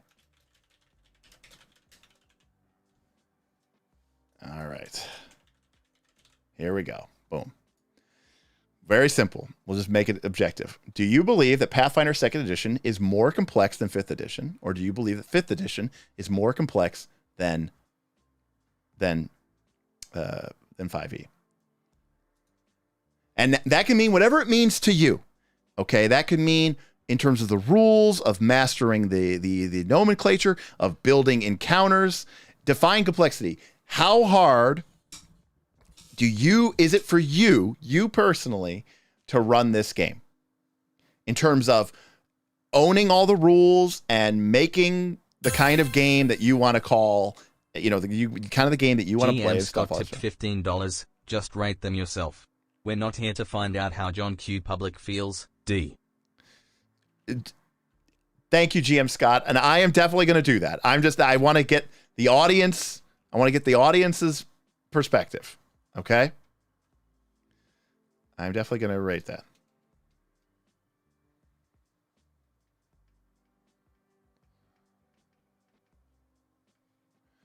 All right. 88% of you said that Pathfinder 2nd Edition is more complex than 5th Edition. And I would tend to agree. And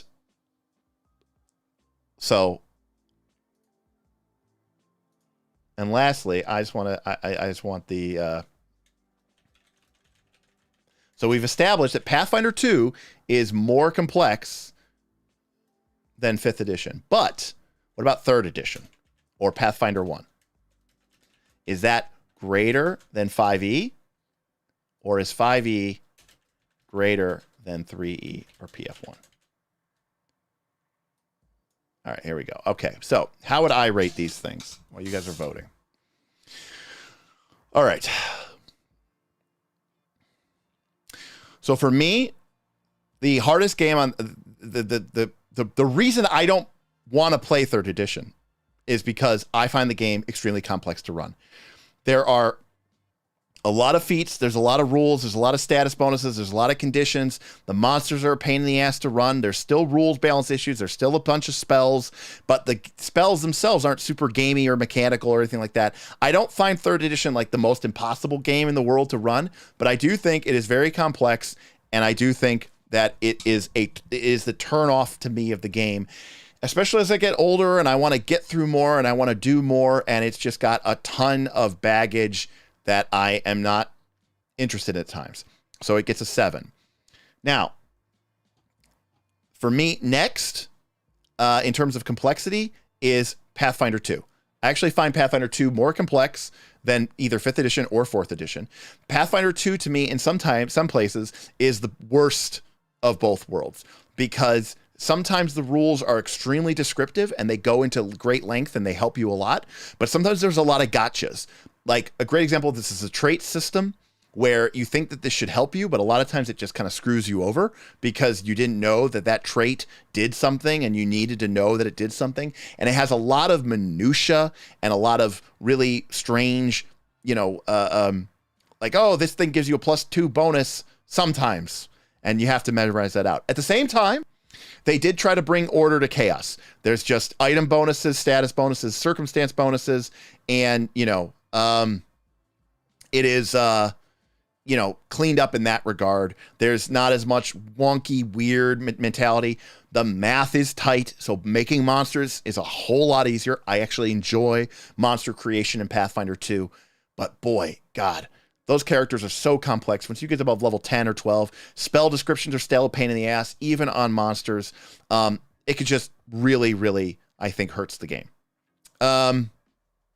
Okay.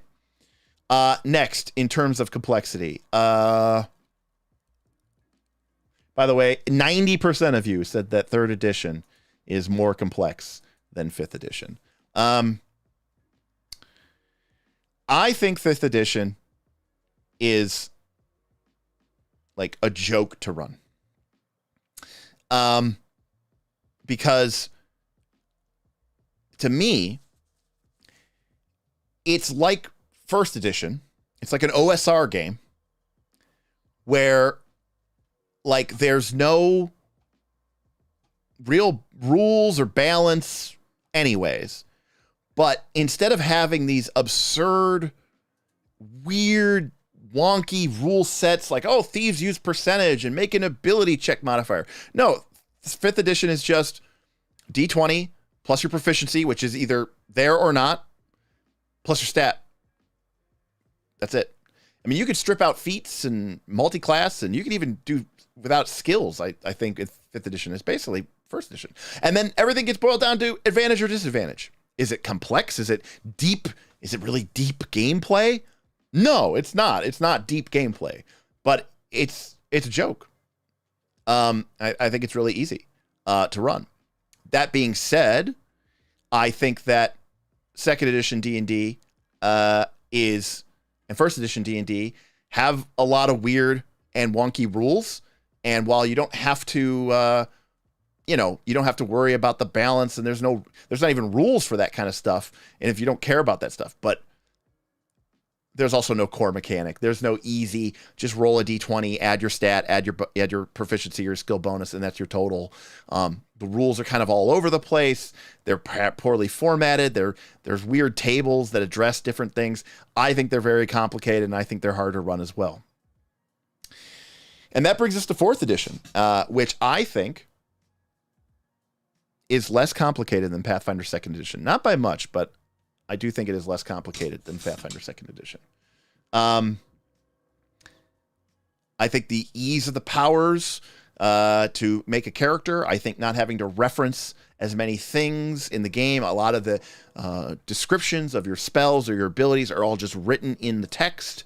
It kind of does what it says on the tin, and you can get away with that. And there's not as many rules exceptions, which I really appreciate and I really, really like.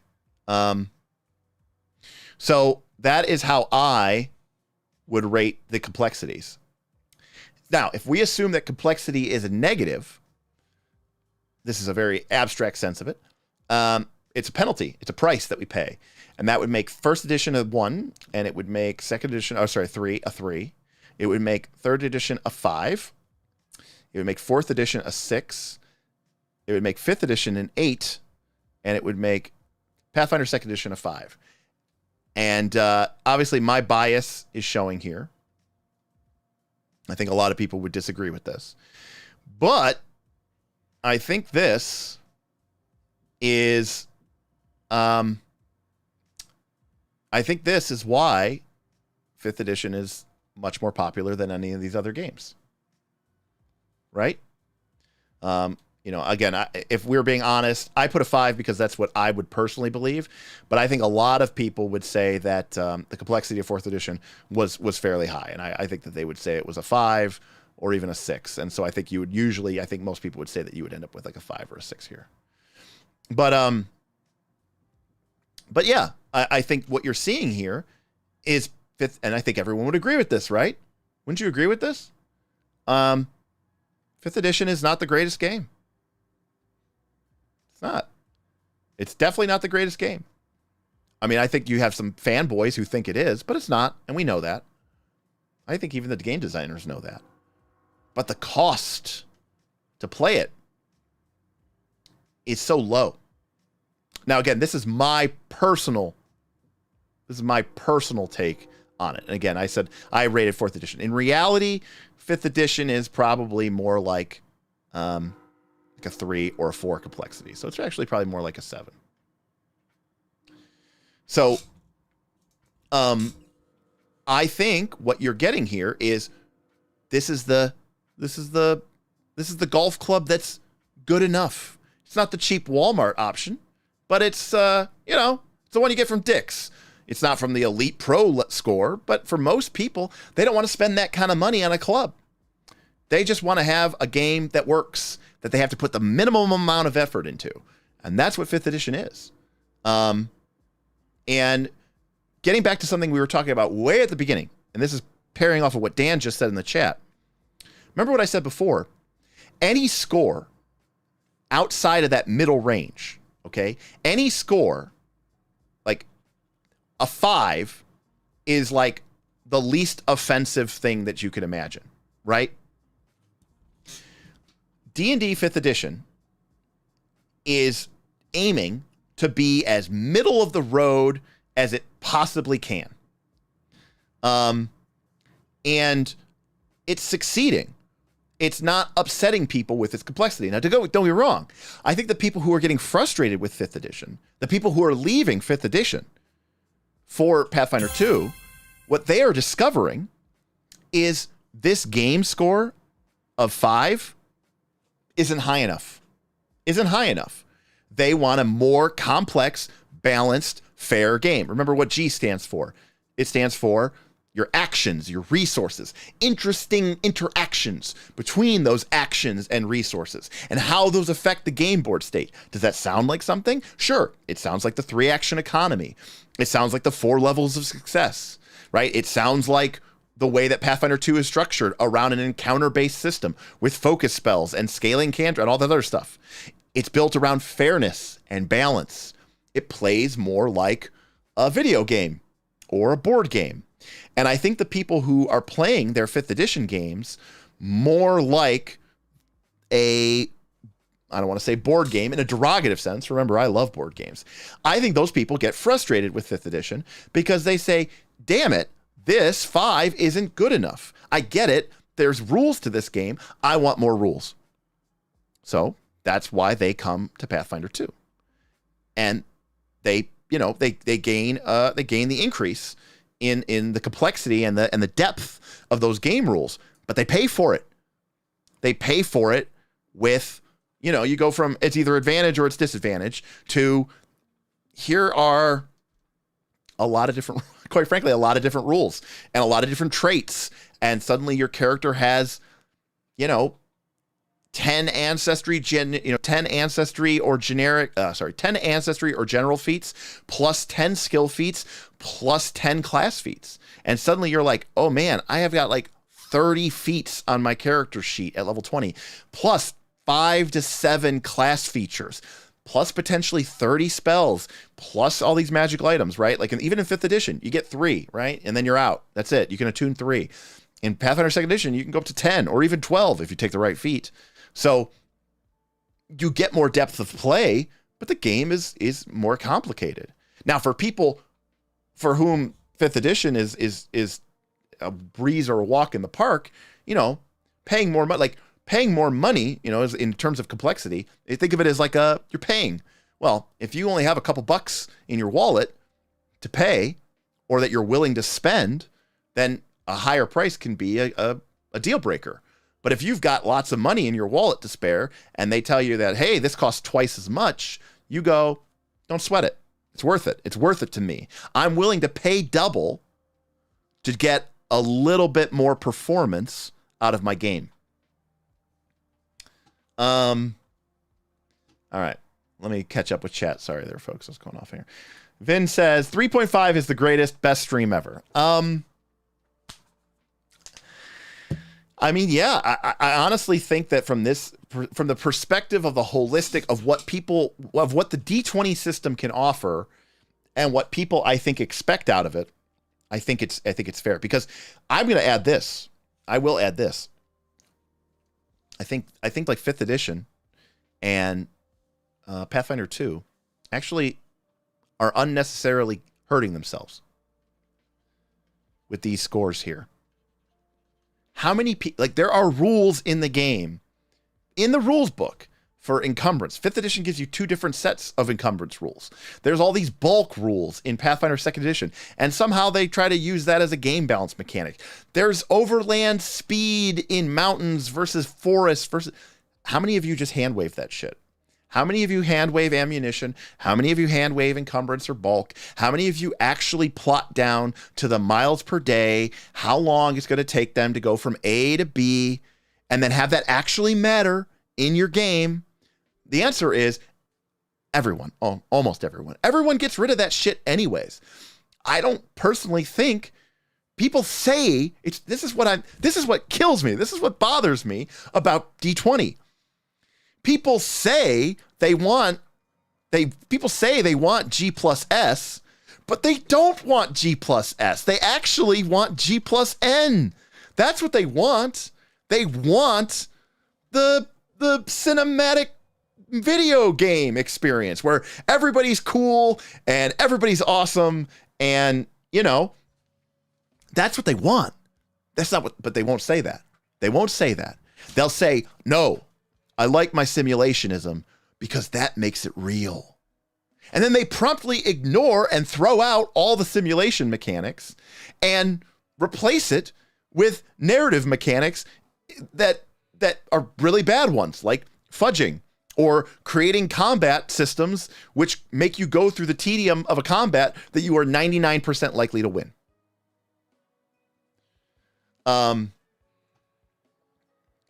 And Theo says, bulk is dumb and it never comes up. William agrees, everyone. Awesome says, I definitely hand wave that stuff. I did that in 5e and I hated it. They want G plus S minus tedium. I think S and G are minimum bounds. N is better when higher. Well, but this is where you get into the problem, self-confessed cynic, which is getting back to this triangular theory. When you start to increase narrative, something has to give. You have to lose points somewhere. Because like I said, you don't have just infinite greatness points to play with. Now, there are games out there that I think score higher than this. For example, I've said that for me personally, I think that Legend of the Five Rings might be a higher score. And I want to talk about Legend of the Five Rings for one reason, because I want to talk about emulation. So we've been talking about GNS,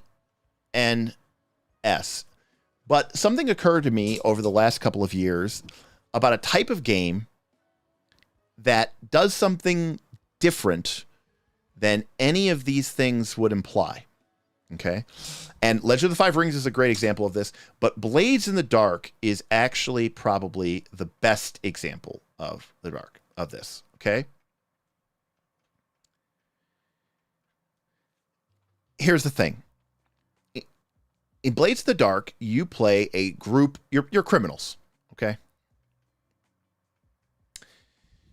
But what Blades in the Dark is trying to do is it doesn't try to simulate, okay, being a criminal. Okay? It does not do this. Simulating being a criminal would mean giving you a ton of rules about, planning a heist and avoiding the law, and you'd have to do all of these things in the game. You would have to hey, we need to think about it. What are the consequences of that? Oh, okay, well, we need to go and get rid of evidence, and we need to go and bribe officials, and we need to go and do all these things. That is simulating, and that is making the player, you, the person playing the game, you need to be good at being a criminal, because your character is a vessel for your character, or for you. Instead, what Blades in the Dark does is it tries to emulate you being a criminal. Okay, and let me give you a great example of this. In Blades in the Dark, the game basically says, you're going to go do a crime.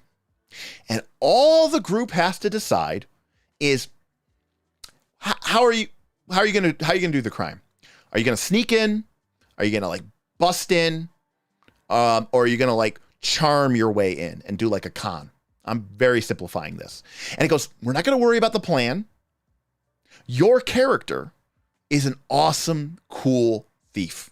They are a mastermind criminal. They know what to do. This isn't about being, okay? It's not about being a criminal. All right? It's about feeling like a criminal. Emulation games aren't trying to give you rules that enable you to be something. They are giving you rules that allow you to feel like something.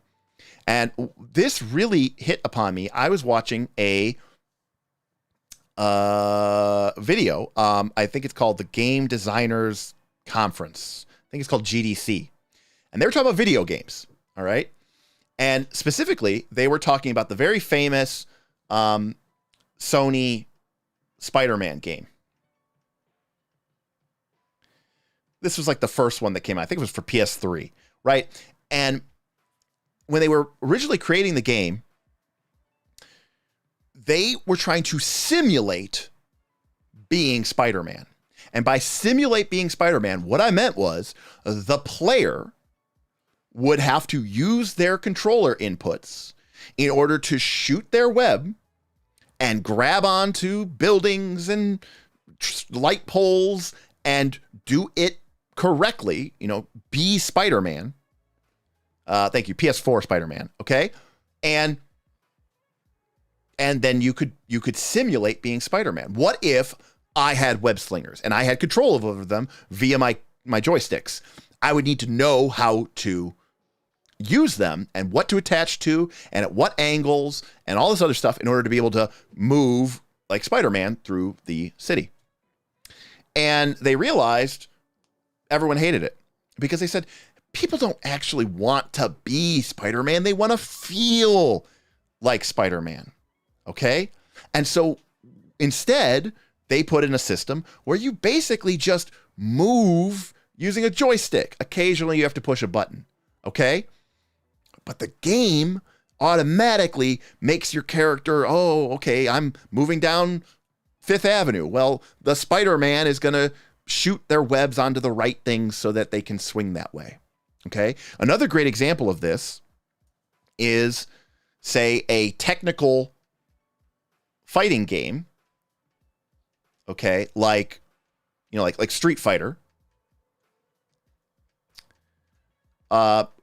versus a game that has like quick time events, okay? So Street Fighter, it doesn't give a shit how you feel. It's trying to simulate fighting. If I push this button, I punch. If I want to be able to do some awesome move, I've got to be good at that. I've got to be able to, I don't know, spin the wheel and push the X button and time it and counter punch, right? It's really, really high level. But a game like, I think it's Batman Arkham Asylum, and I don't play video games, but I was watching this GDC thing where they're like, well, yeah, but we want people to feel awesome like Batman. And we want them to feel like they are, that we don't want them to actually have to be good at fighting games so that their character in the video game is good at fighting. We want them to feel like they are good at fighting. And I didn't play the game, but I watched a buddy of mine who was living with me for a couple months. He played the God of War game, you know, and he'd be fighting this Cyclops thing. And then all of a sudden he would go to the quick time event. He'd hit the triangle at the right time and the square at the right time. And his character is doing all this awesome, incredible shit. But he's not really doing it. He's just feeling like he's ripping the Cyclops' head off, right? The game is kind of doing it on autopilot and just saying, look, you need to push 3 buttons, okay? That is emulation. Emulation is about feeling rather than being. And so going back to the chat, so E covers games like Blades in the Dark. Exactly, Ryan. Because Blades in the Dark, I'll give you another great example of it. In Blades in the Dark, when your character goes out on a mission, on a score to do criminal exercises, you have a list of all sorts of cool criminal equipment that your character can use. Guess what? You don't have to pick it until you're on the mission and need it. The reason is they go, look, you're a 9-to-5 office worker. What the hell do you know about robbing people or stealing from people? Nothing. But your character is super hyper proficient. And so what we're going to let you do is when your character is on the mission and you need, I don't know, something to cut glass with, your character can say, oh, check. I'm going to check that on my character sheet. I brought that because, or my PC brought that. Why? I'm a horrible thief. I've never stolen anything in my whole life. I one time accidentally had a can that I didn't pay for from the grocery store and I drove back and paid for it. But my character is a hyper proficient thief. They would have brought the right tool. And just because I don't know what to bring doesn't mean that my character shouldn't know what to bring. Okay? And that is emulation. It's not being, it's feeling. Part of what he's saying is that it'd be very interesting to see a game which replaces much of the S with E. Exactly. I am saying that. Exactly. And I talked about this a little bit earlier at the beginning of the game, or at the beginning of the stream, where I talked about a game like Forbidden Lands,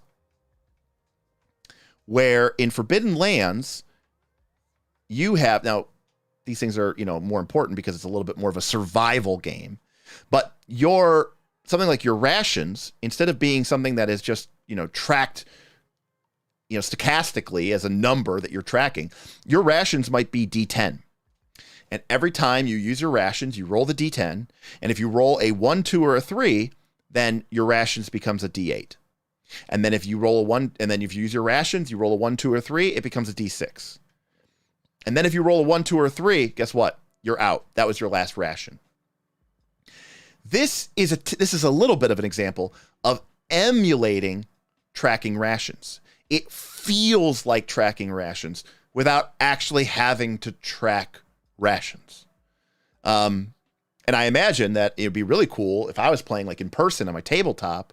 Like I might even have in front of me like a little tableau, like a board game tableau, like a thing where you have, 4 little circles, one for your rations, one for your torches, one for your arrows, and I don't know, one for your, I don't know, I'm guessing here, water. I can't remember what they were in Forbidden Lands. And you just literally have a die in each of those little circles, right? There's a circle on, this is like a little printout that you have in front of your character sheet. And you set a D10 there, and you set a D6 here, and you set a D8 there, and you set, a D12 there. Apparently your character has a lot of water. And that's it. That's it. But it feels like, okay, my resources are dwindling. My character has to, survive and have enough food and water and light and arrows and ammunition. But I'm not actually tracking these things. That would be simulating. This is an example of emulating. Is STA more E than S? You can bring in equipment with immediate momentum spends, giving the GM threat. Yes, Ryan, that is a great example of an emulation type mechanic as well. There's also an element there of narrativism as well, because you have to give up something in terms of the narrative currency. In Blaze in the Dark, you don't have to do that. In Blaze in the Dark, your character brought the right equipment. Just because you're horrible at being a thief doesn't mean that your character needs to be bad at being a thief as well. This is a problem that I sometimes have with D20 games. Like, what if you are playing a fighter and your character is they're a fighter. They're good at fighting. But you, the player, aren't really good at tactical miniature combat games. And a big part of being, especially in a game like Pathfinder 2, is this idea that you need to play well in combat in order to gain a benefit. Okay? And this gets to the last thing that we're going to talk about that Ron Edwards talked about. And this talks about the idea of your stance as a player. Okay? What do you want out of role-playing? Okay? And Ron Edwards said that there are 3 stances that a player can be in. Okay? They could be in the actor stance. They can be in the author stance. And they could be in the director stance. Okay? These are the stances. These are what a player can be in when you are playing a game of role-playing game. Okay? And you need to ask yourself, which of these or which parts of these are, really, really interest me. Okay? And what parts do I think have, speak to me? And we'll talk about this in a second. I'm going to read his word here. Okay? Actor. In actor stance, a person, that would be you, the player, determines a character's decisions and actions using only the knowledge, perceptions, opinions, and beliefs that character would have. This is the classic, right? I'm role-playing my character. I don't use metagame knowledge. I am making the decision that my character would make. I am being an actor. I am strictly acting as my character. And part of the fun for me in the game is getting into the mind set of my character and making decisions using the information and the motivations and the beliefs that my character would have. Okay? So this is, again, this means no metagame. Right? No metagame knowledge. You're just operating on what your character would do. The author stance, a person determines, and that would be you, the player, a player determines their character's decisions and actions based off the real person, you, the player's, priorities. And then, this is important, retroactively motivates your character to perform them. What does this mean? It means that an author says, okay, think about it, you're writing a book. That's why it's called an author. But this is how you're playing, right? You go, me, Derek, I really want my character to kill this king. Like, Derek wants that. Okay, So what I'm going to do is, because I still want to respect the story and the narration of our game, I am going to retroactively create a motivation for my character that will then compel them to act in a certain way. So in other words, the player informs the PC's motivation, which then infects the PC's action. So there's this kind of line here. You can skip that. If you cut out the PC motivation part and you just have, if you just have the player want go straight into the PC's action, okay, then that is a subset of author that's called the pawn stance. And the reason why it's called a pawn stance is because at that point, you are treating your character like a game board piece. It has no agency. You are not respecting what your character needs or wants, nor are you trying to give them an excuse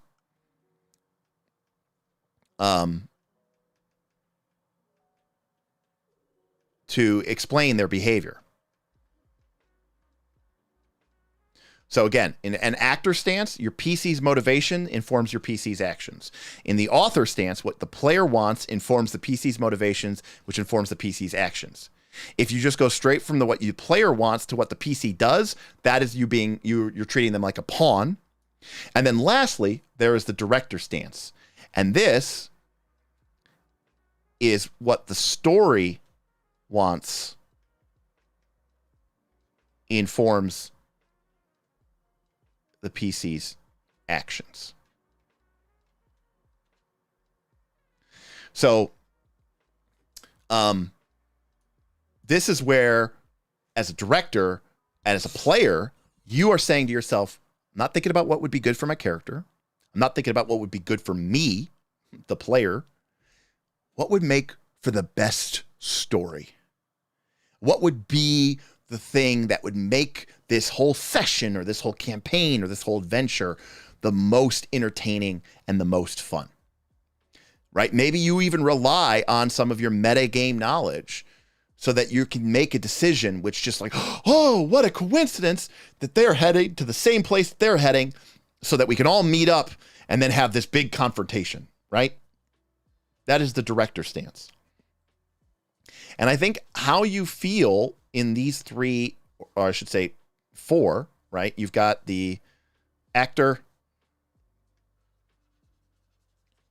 you've got the author,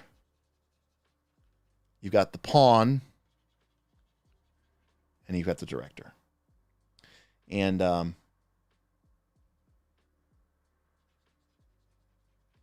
I think how you feel about this is going to make a big difference in how you play and see the game. And Enthio, thanks for the dope talk. Learned a lot. Bedtime. Enthio, we'll see you on the Discord. Thank you for the super chats and the tips, my friend. Thank you for being an adventurer and a supporter. And make sure to ping me, and we can talk more about this later. Thank you so much for that. So yeah, self-confessed cynic says I'm mostly an actor. I think being an actor is a fine place to be. If you want to, focus more on your sort of immersion in the game, I think being an actor is a fine place to be. But I can tell you that the only time that being an actor stinks, if you like being an actor, then the PC's motivation leads to the PC's actions. But one of the things that stinks is what you would ideally do is the PC's motivation leads to the PC's actions plus the player's rewards. This is what narrative systems can do. This is what narrative mechanics can bring into a game system. It basically gives your character, or gives you, the player, a carrot and says, hey, when you play your character according to your character's motivations and beliefs and systems of belief, not only are you playing your character internally consistent with themselves, which is fun in its own right, but this game system is going to reward you in some capacity, whether it's with a fate point or a hero point or inspiration or bonus experience points or some sort of other narrative-based mechanic to sort of complete that cycle. You see, in some games, like a lot of D20 games, doing the thing that your character would do as an actor actually sometimes can punish you or penalize you or hurt you or, you know, even maybe make you seem like you're kind of a dick at the table because, quote, it's just what my character would do. And sometimes that can be very frustrating, I think, to a lot of people. All right. That is GNS in a nutshell.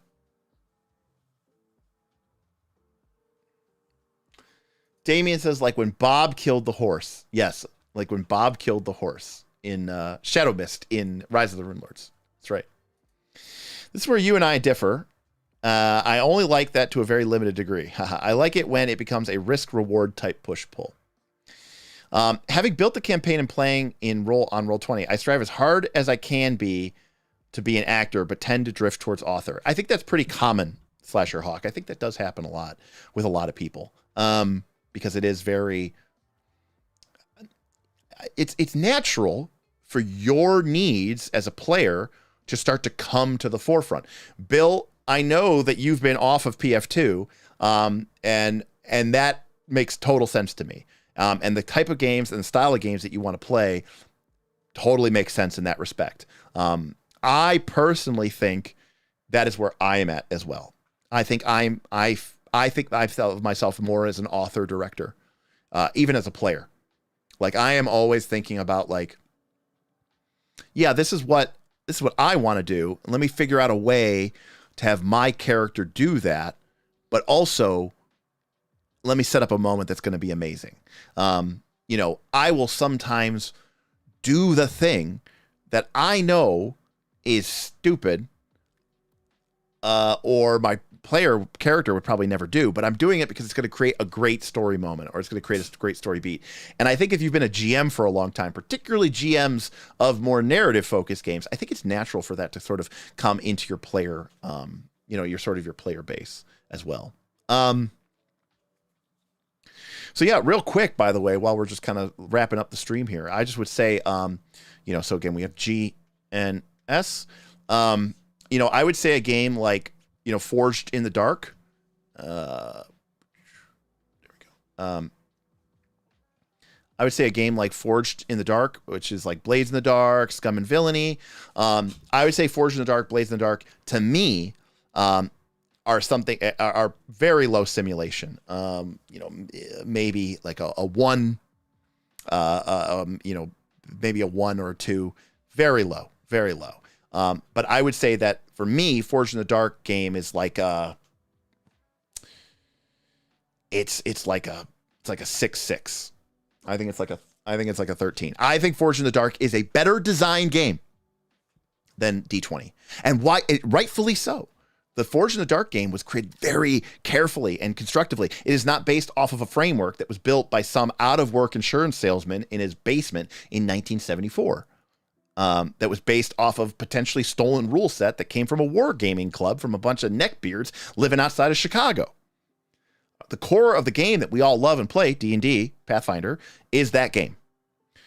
Games like Forged in the Dark, it's just like board games. I say this all the time. When people say they don't like board games, and this has changed a lot because people have gotten hip to the wise, but like I'm like, that's because you're playing shitty games from, you know, Monopoly and Scrabble and, well, maybe not Scrabble, but like Monopoly and Chutes and Ladders and the Game of Life are not board games. They were created at a time when people just didn't understand the science. And modern day board games are designed so much better because they put so much more thought and care and concern for the type of outcome that you are going to have in your game. And so that's really important to me. Damien says, in Story Path, when you choose aspirations, they literally what you want your character to do. They're metagame choices. Yes, that's pretty cool. Derek always shits on Monopoly. I still enjoy the game. Monopoly is a terrible game in almost every possible component for no other reason than that your chance of winning decreases linearly with whether you went first, second, third, fourth, or fifth. Your chances of winning Monopoly are the greatest if you go first. They are second greatest if you go second. They're third greatest if you go third, go fourth greatest. So turn player order, almost in a sense, is the primary factor of determining whether or not you win Monopoly. Okay, again, for me, Legend of the Five Rings is... This is where I say it's not actually a simulationist game. I think it's more, and even for Forged in the Dark, it's really more of a simulation. But if we add an E to the mix, now we start to change a lot, because now I would say Forged in the Dark is like, again, some of those mechanics aren't gamist or narrative. They're no longer narrativist, but they are like emulationist, right? And maybe even higher than that. I don't know. I think Forged in the Dark is a fantastically designed game. I think Legend of the Five Rings is a beautifully designed game. I think it's like, it might be something like a 15. I just think, here's the game. I get that it's not for everybody. I get that. I understand that it's not for everybody. But from my perspective, when I look at these games and I think about how people want to engage with the games, I say, okay, mathematically, a game like Legend of the Five Rings or Forged in the Dark is like close to the complete middle of everything. Like, if you like games and you like narrative and you like it's not simulation, it's emulation.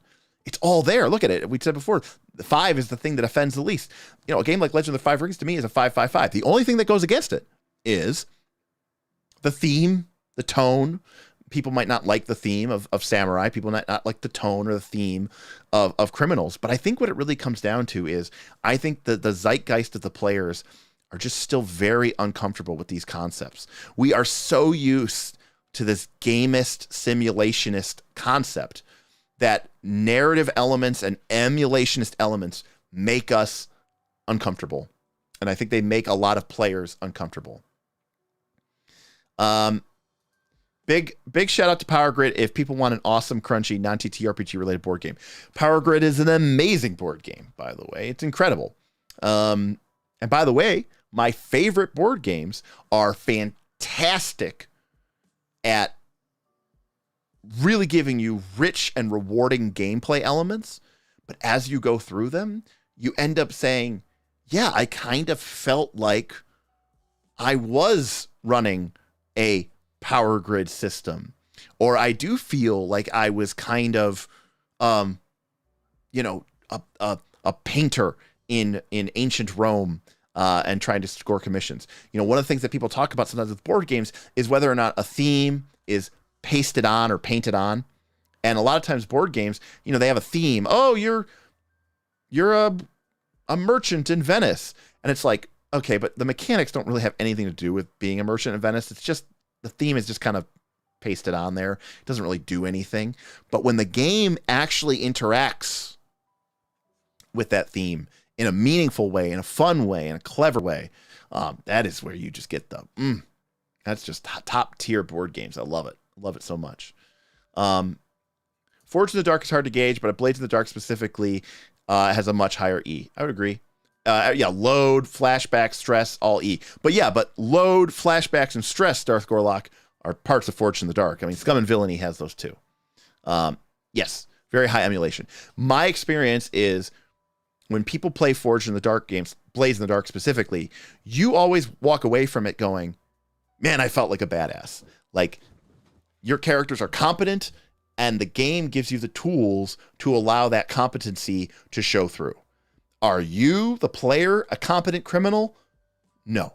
You are relying on things like load and flashbacks and resistance rolls to overcome the fact that you, the player, are a shitty criminal. Like, you're not a good thief. How would games like Traveler score? It seems like a fairly high narrative score. I don't know if we've got John in still here, but John, if you're here and you want to weigh in on Traveler,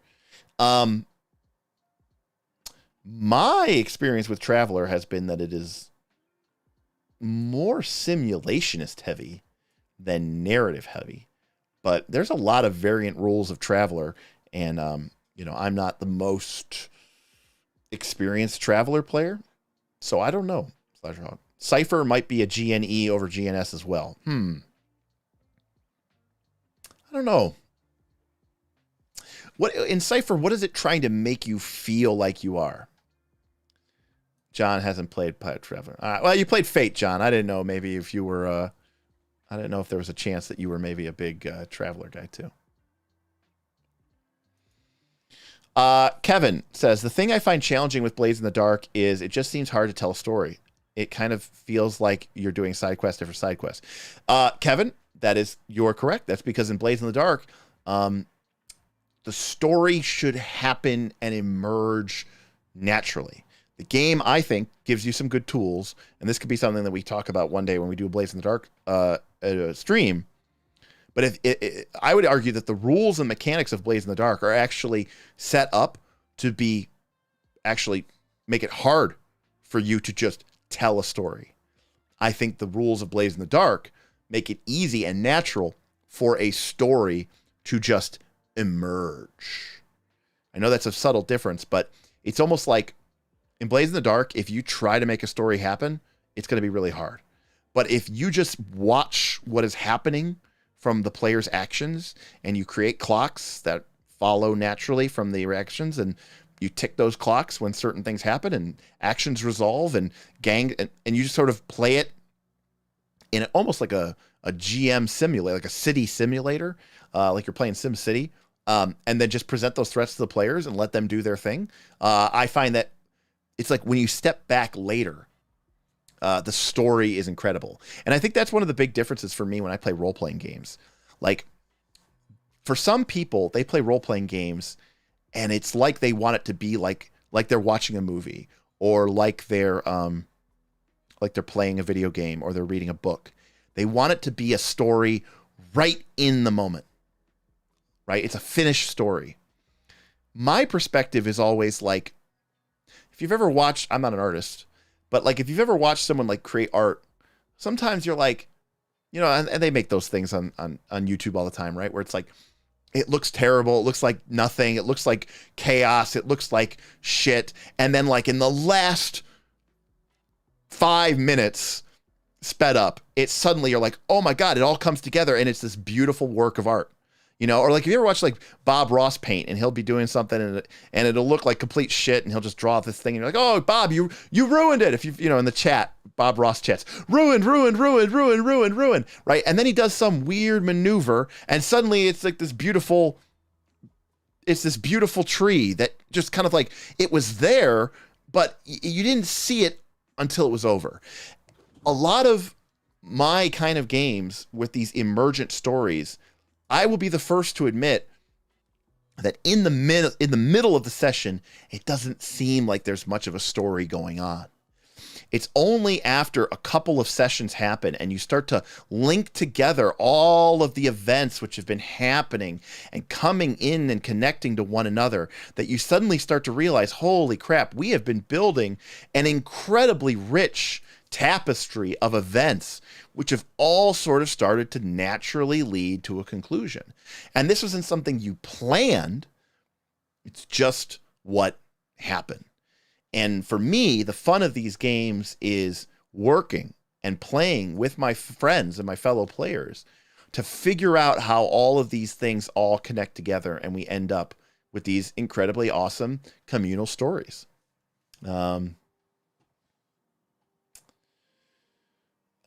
This is mostly from watching the class. I've not watched the GCP BITD game, so I do not know. I think for setting them agnostic game systems, it's important that the framework be easily modded so the GMs can add their own bits that make the game integrate into their setting or theme or choice. Yeah, I agree. I think emulation is hard in generic systems, because emulation-based games like Blades in the Dark is like, you are a criminal in a weird fantasy steampunk city. In Legend of the Five Rings, it's like, you are a samurai in a fantasy pastiche version of Japan plus China. Like, samurai, Legend of the Five Rings does not do pretty much any other kind of game at all. Blades in the Dark, a lot of people have problems with it because they go, well, I don't want to be a criminal in a steampunk haunted ghost city. Yeah, the game's going to struggle with that because the game's mechanics are all pushing you towards those themes and those elements. Yes, exactly, John. That's exactly right. Best when you treat it as episodic and the overarching narrative kind of comes out.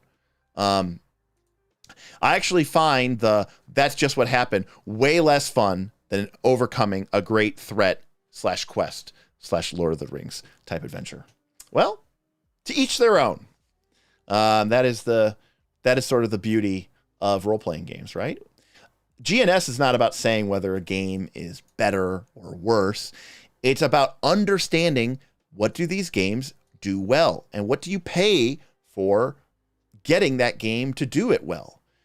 If you like 5th edition Dungeons and Dragons because you want a pretty reasonable game that's a hallmark of 50 years of D20 development, maybe it's not the best game in the world. You can admit that, but it's simple and it's easy. And if you don't want exact, precise mathematical answers, then why would you pay the price of having to read all these extra rules and all this extra rule sets? If that is what you want out of a game system, then that's going to be the best game system for you.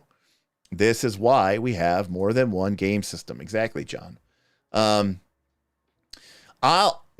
if I do have a soapbox, this is my soapbox. Okay, because if it sounds like I'm being really inclusive and I'm encouraging everybody, then that is correct. But I'm about to stop that. Okay, which is this. That's why there are different systems. But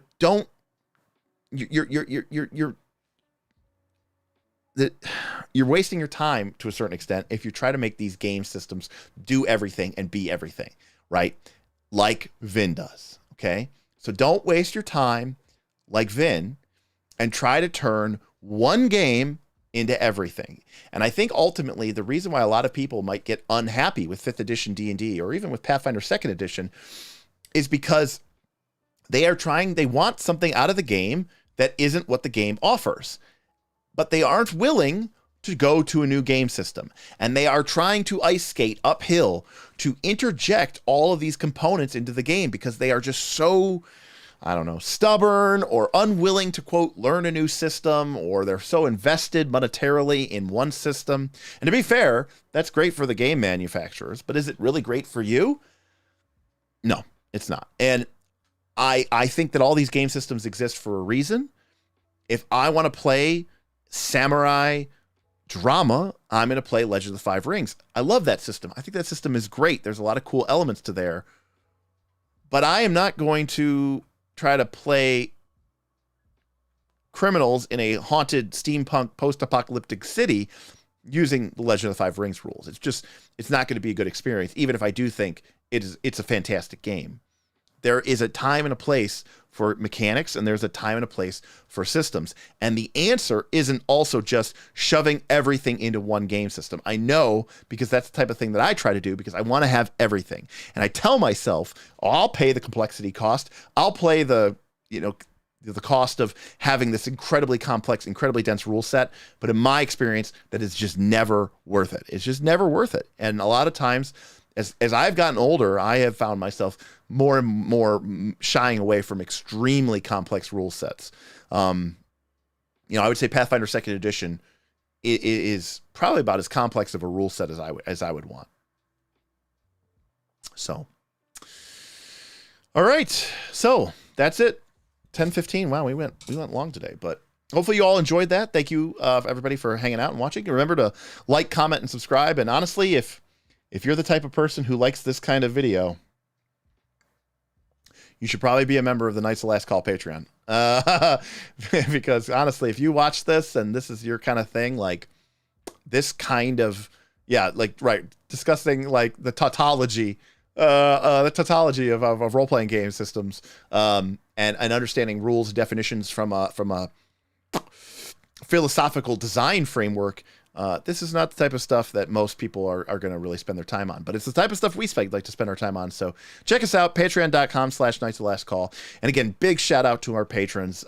We understand that these are trying times economically for everybody. Prices are on the rise. Wages seem to be frozen, at least here at home. And again, everybody who's going through hard financial times certainly has my sympathy. And so any donations that you do make or tips, or if you decide to join the Patreon, is that much more appreciated by me, because it means that not only are you enjoying and appreciating the content that you're getting from us, but it means that, I think it means a little bit more. It means that this hobby is something that is really important to you, and, you're willing to spend that small amount of money that is, not necessarily disposable anymore, but you're willing to spend it on us and on role-playing games. And I that's the kind of people, it's like, okay, these are the people that we want to be here. There's a reason why our Discord is not public.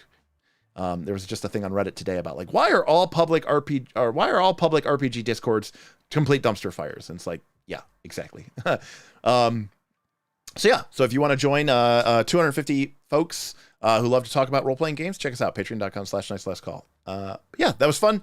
Thursday, we'll be back with more archetypes. We finished the multi-class archetypes for Pathfinder 2, so now we are going to get into the non-multi-class archetypes. That's your acrobats and your beastmasters and your bastions and your celebrities, and we'll probably get, I don't know, A through, who knows, maybe A through E, A through F, I don't know. I imagine it's going to take us probably at least 3 sessions to get through the rest of the archetypes. So we got through 22, but we also had to do definitions the first time, so we're going to dive right into it. Maybe we'll do another 3-hour session. We had a lot of fun last time. We had a lot of people show up, and I always get excited for that. So thank you, everybody, for watching, and we'll see you Thursday, or we'll see you on the Discord, patreon.com/knights-of-the-last-call. Check us out. But we'll see you there, and until next time, peace.